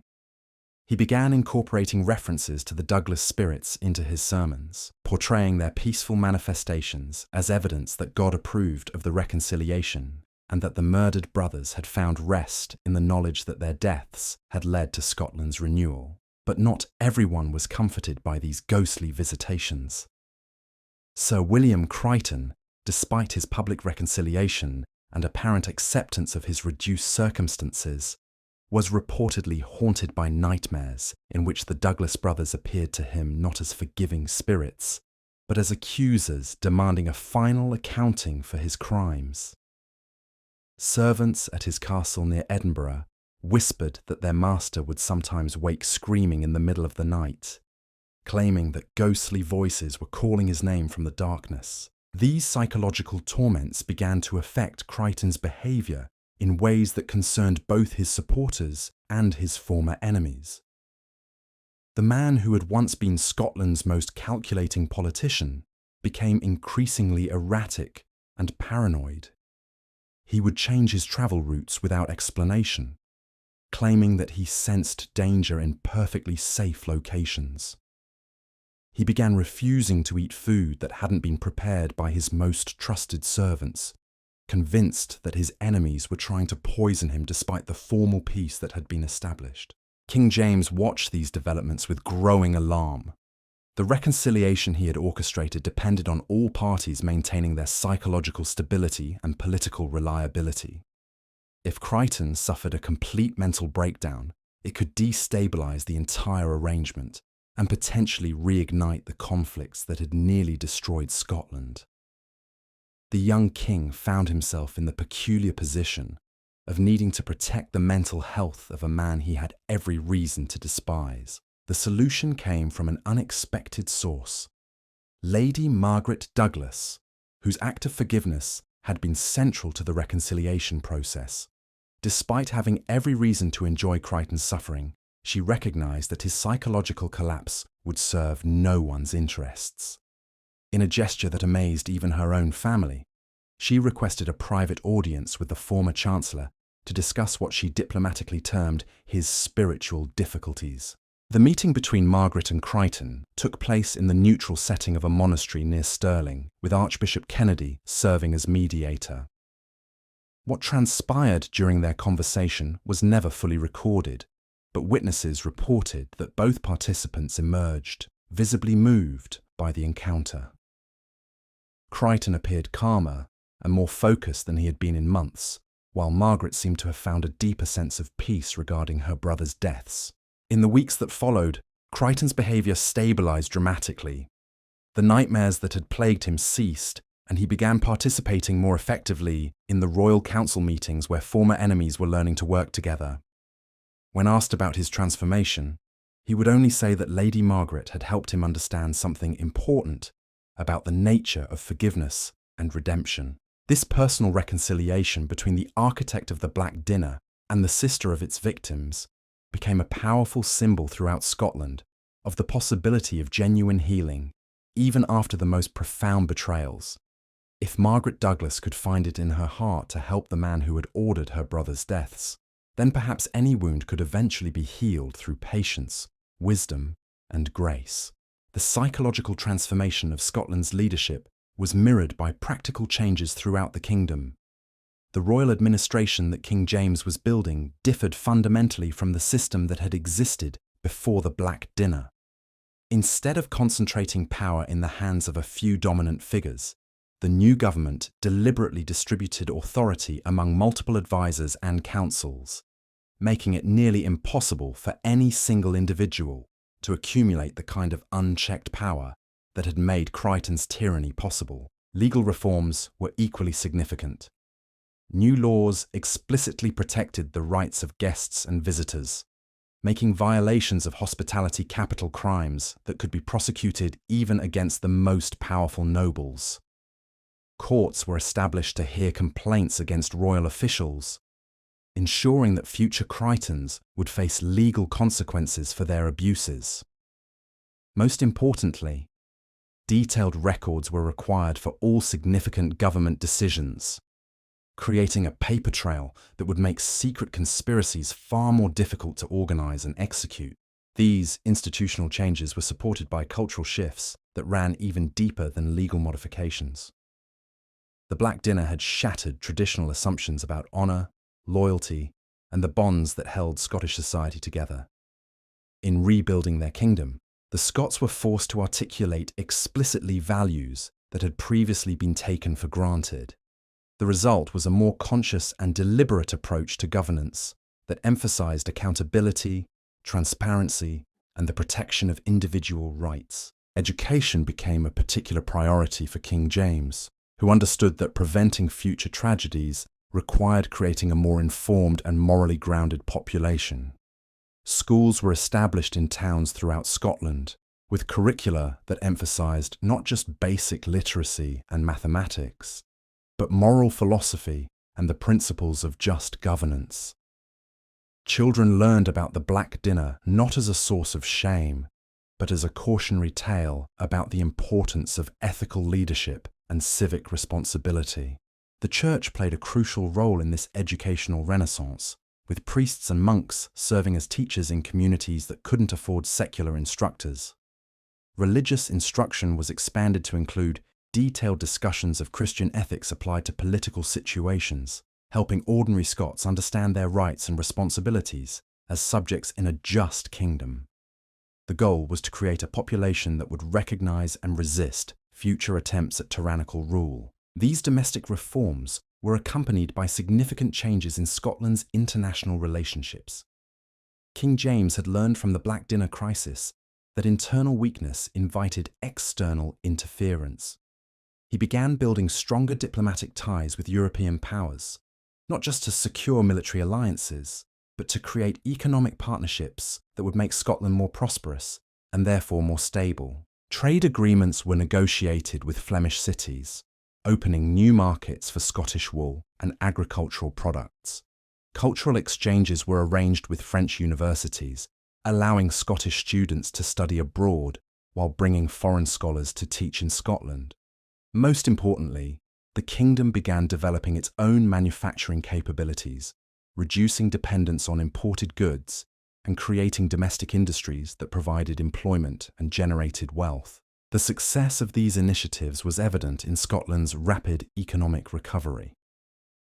By 1446, tax revenues had returned to pre-Civil War levels despite significant reductions in tax rates.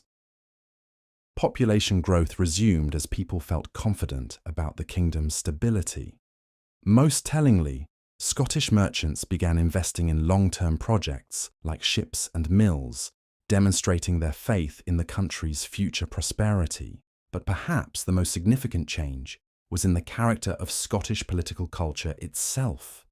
The generation that had lived through the Black Dinner and its aftermath had learned hard lessons about the fragility of civilized society and the importance of moral constraints on political ambition.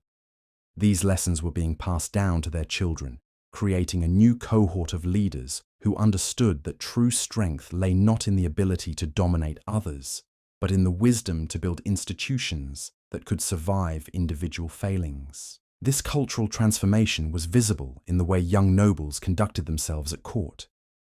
Instead of the cutthroat competition that had characterized earlier eras, there was a new emphasis on collaboration and mutual respect.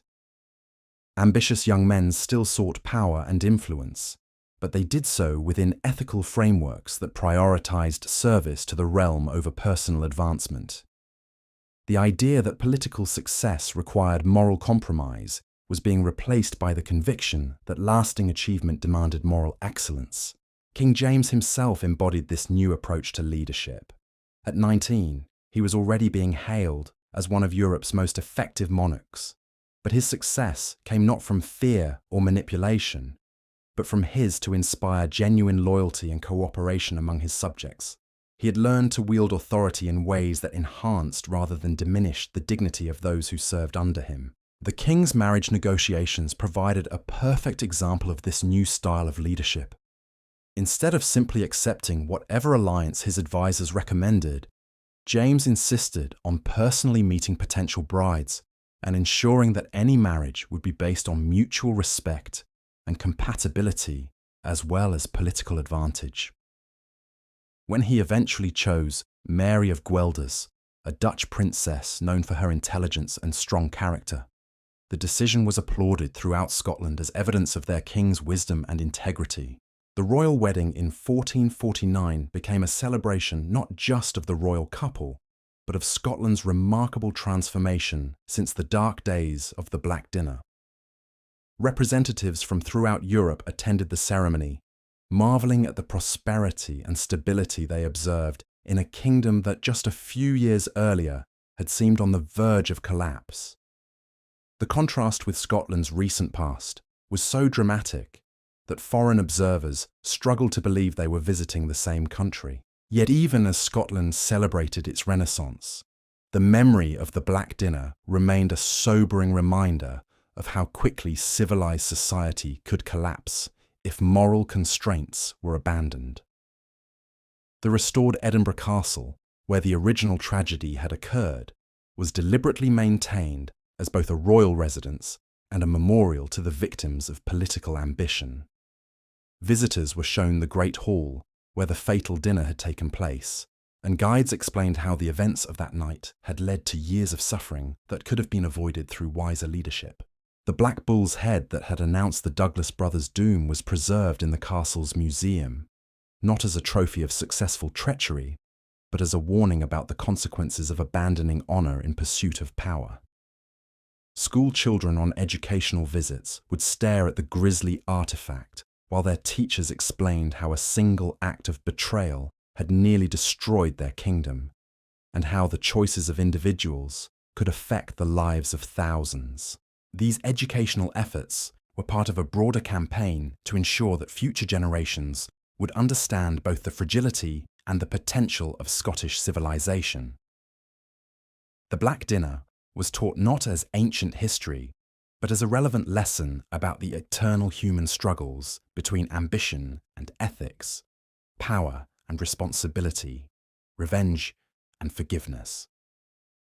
Students learned that the same impulses that had led to the tragedy still existed in every human heart, making vigilance against moral corruption a permanent necessity. The success of this educational approach was evident in the character of the young people who were coming of age in post-reconciliation Scotland. Unlike their parents, who had learned about the dangers of political extremism through bitter experience, this new generation had absorbed these lessons from childhood. They displayed a sophistication about ethical issues that impressed foreign visitors and gave hope that Scotland's moral renaissance would prove permanent. Religious life in Scotland also reflected the profound changes that had occurred since the Black Dinner. Churches that had been abandoned during the Civil War were not just rebuilt, but expanded and beautified in ways that reflected the kingdom's renewed prosperity and spiritual vitality. New religious orders were established with missions focused on education, charity, and the care of those traumatized by war. Most significantly, Scottish theologians began developing new approaches to Christian ethics that directly addressed the political and social issues that had led to the original crisis. These theological innovations attracted attention throughout Europe, with scholars travelling to Scotland to study how Christian principles could be applied to practical governance problems. The University of St Andrews became a centre for political theology, producing graduates who combined deep religious conviction with sophisticated understanding of statecraft. These scholar priests played crucial roles in maintaining the moral framework that supported Scotland's political stability. The success of Scotland's transformation inevitably attracted the attention of other European kingdoms, facing their own internal challenges. Delegations arrived from France, England, and the German states, seeking to understand how a nation could recover so completely from near collapse. King James welcomed these visitors, understanding that Scotland's influence would be enhanced by sharing the lessons learned from the Black Dinner crisis. These diplomatic exchanges led to the development of what became known as the Scottish model of conflict resolution.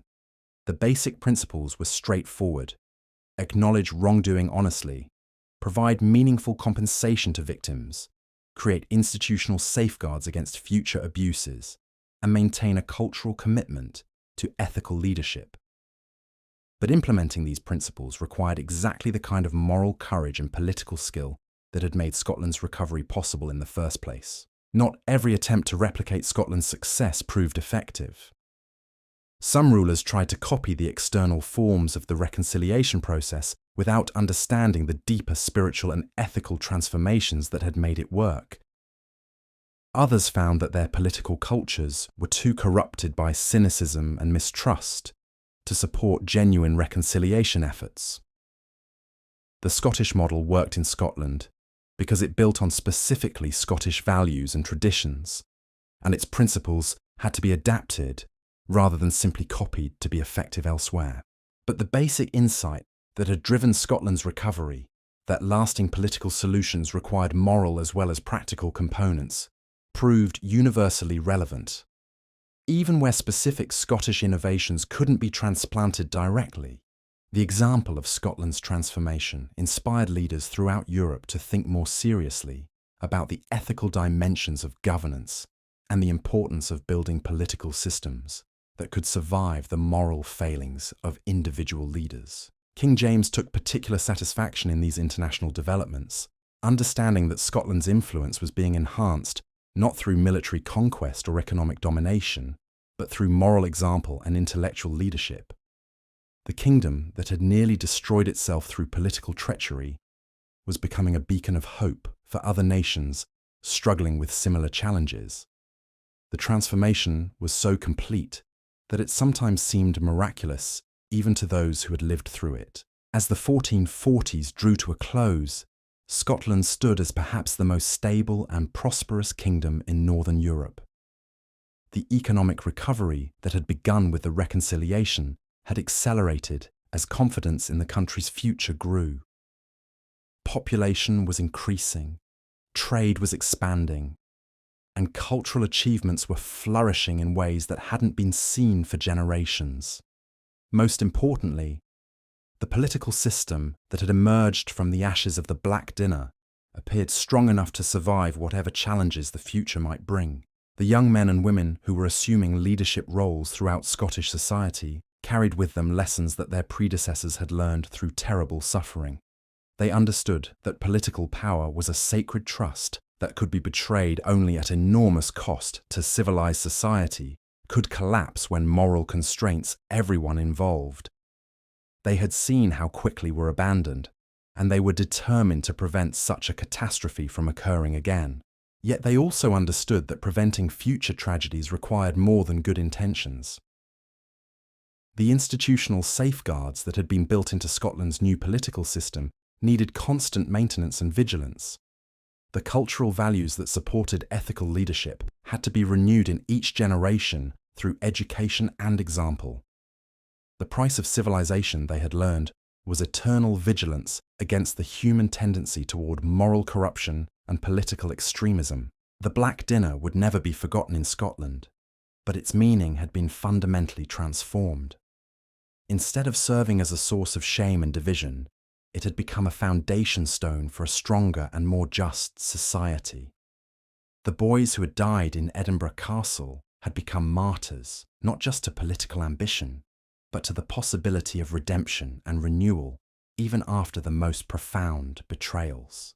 King James, now in his early 20s and widely regarded as one of Europe's most successful monarchs, often reflected on the strange path that had led from that terrible November night to Scotland's current prosperity.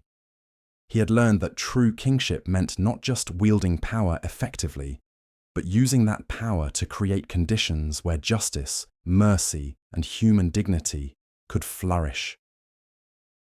The crown he wore had been stained with innocent blood, but it had been cleansed through the patient work of reconciliation and moral reconstruction.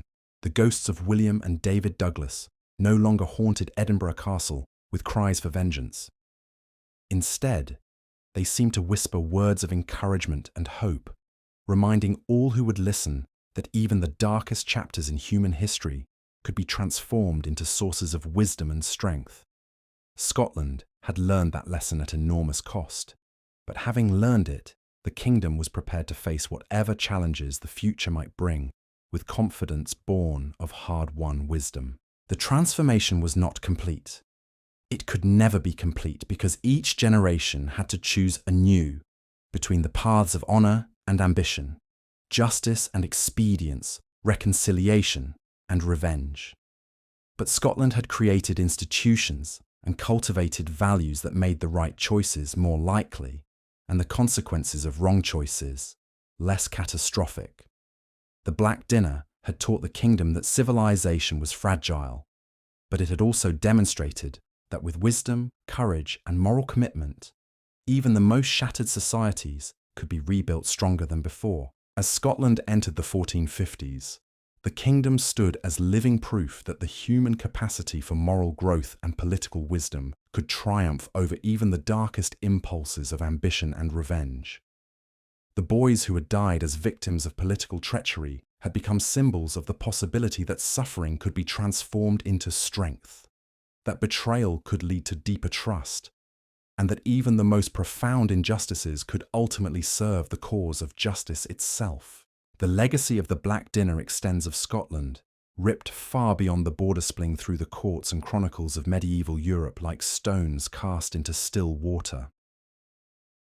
In the royal palaces of France, England, and the German states, the story was told and retold, each telling, adding new layers of meaning and interpretation.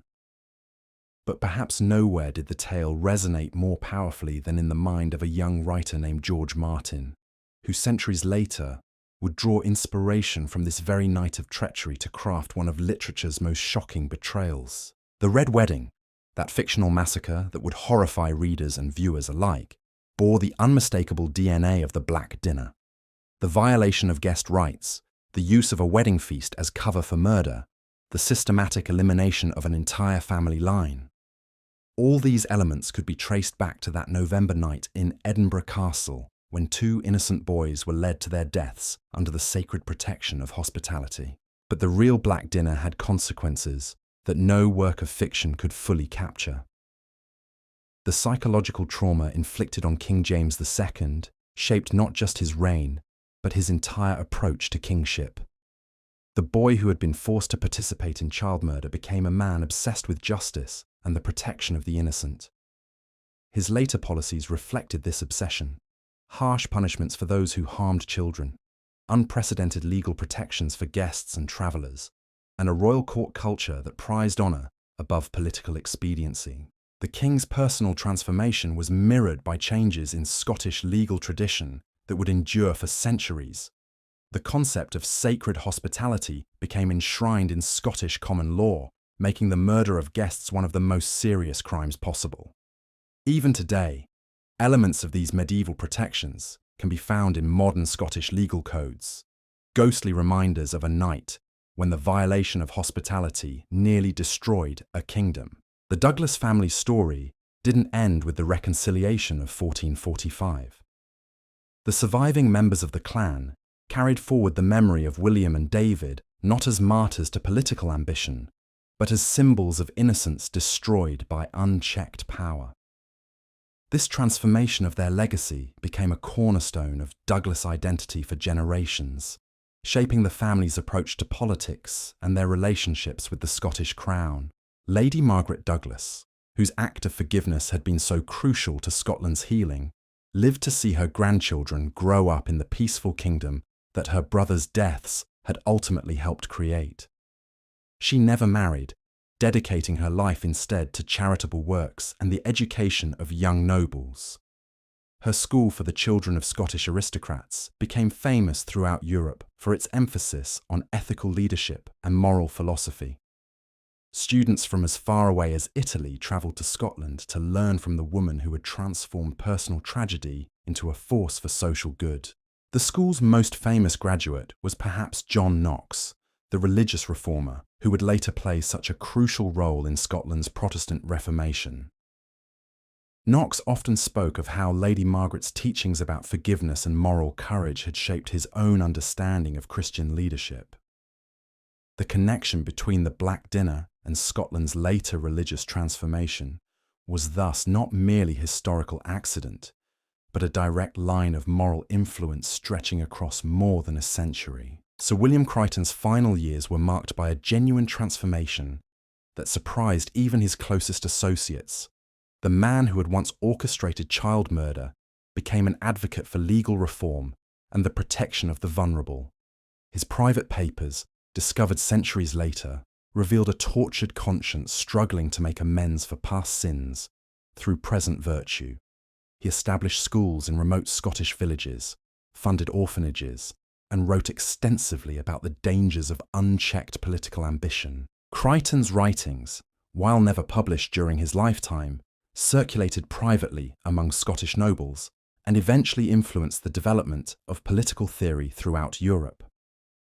His insights into the psychology of power and the institutional safeguards necessary to prevent its abuse were remarkably sophisticated for their time.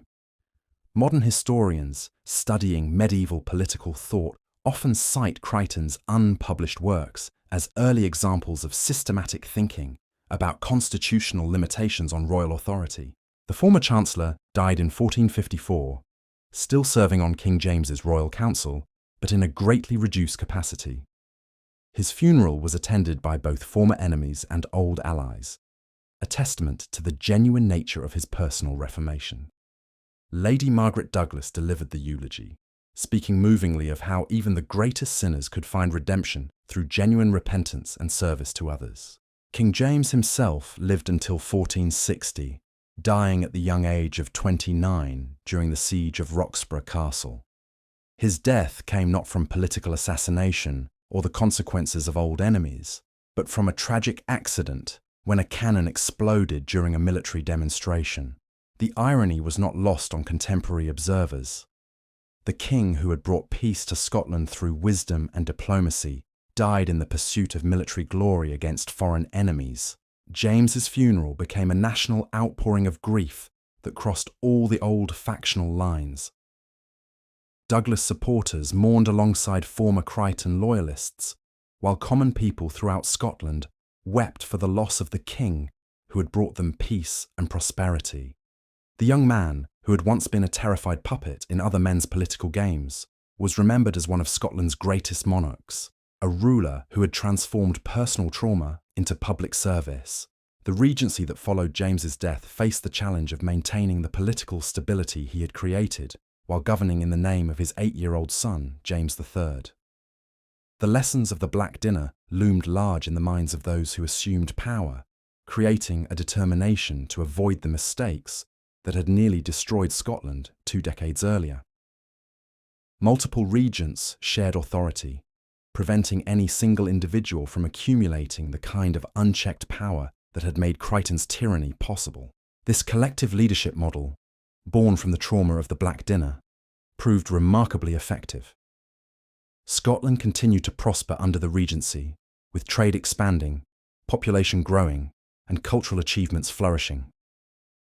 The institutional safeguards that James II had built into the Scottish political system proved strong enough to survive even the death of their architect. The story of the Black Dinner also spread beyond Scotland through the networks of medieval chroniclers and storytellers. Monks in French monasteries copied accounts of the tragedy into their historical records, often adding moral commentary about the importance of honouring sacred obligations. German minnesingers composed ballads about the murdered Douglas brothers, their songs carrying the tale throughout the Holy Roman Empire. Italian humanist scholars analysed the event as an example of how political ambition could corrupt even the most civilised societies. These international retellings of the Black Dinner story often emphasise different aspects of the tragedy depending on their audience's concerns. French versions focused on the violation of feudal obligations between lord and vassal. German tellings emphasised the religious dimensions of breaking sacred hospitality. Italian accounts analysed the political miscalculations that had led to such devastating consequences. But all versions agreed that the event represented a fundamental violation of the moral order that governed civilised society. The Black Dinner also influenced the development of diplomatic protocol throughout medieval Europe.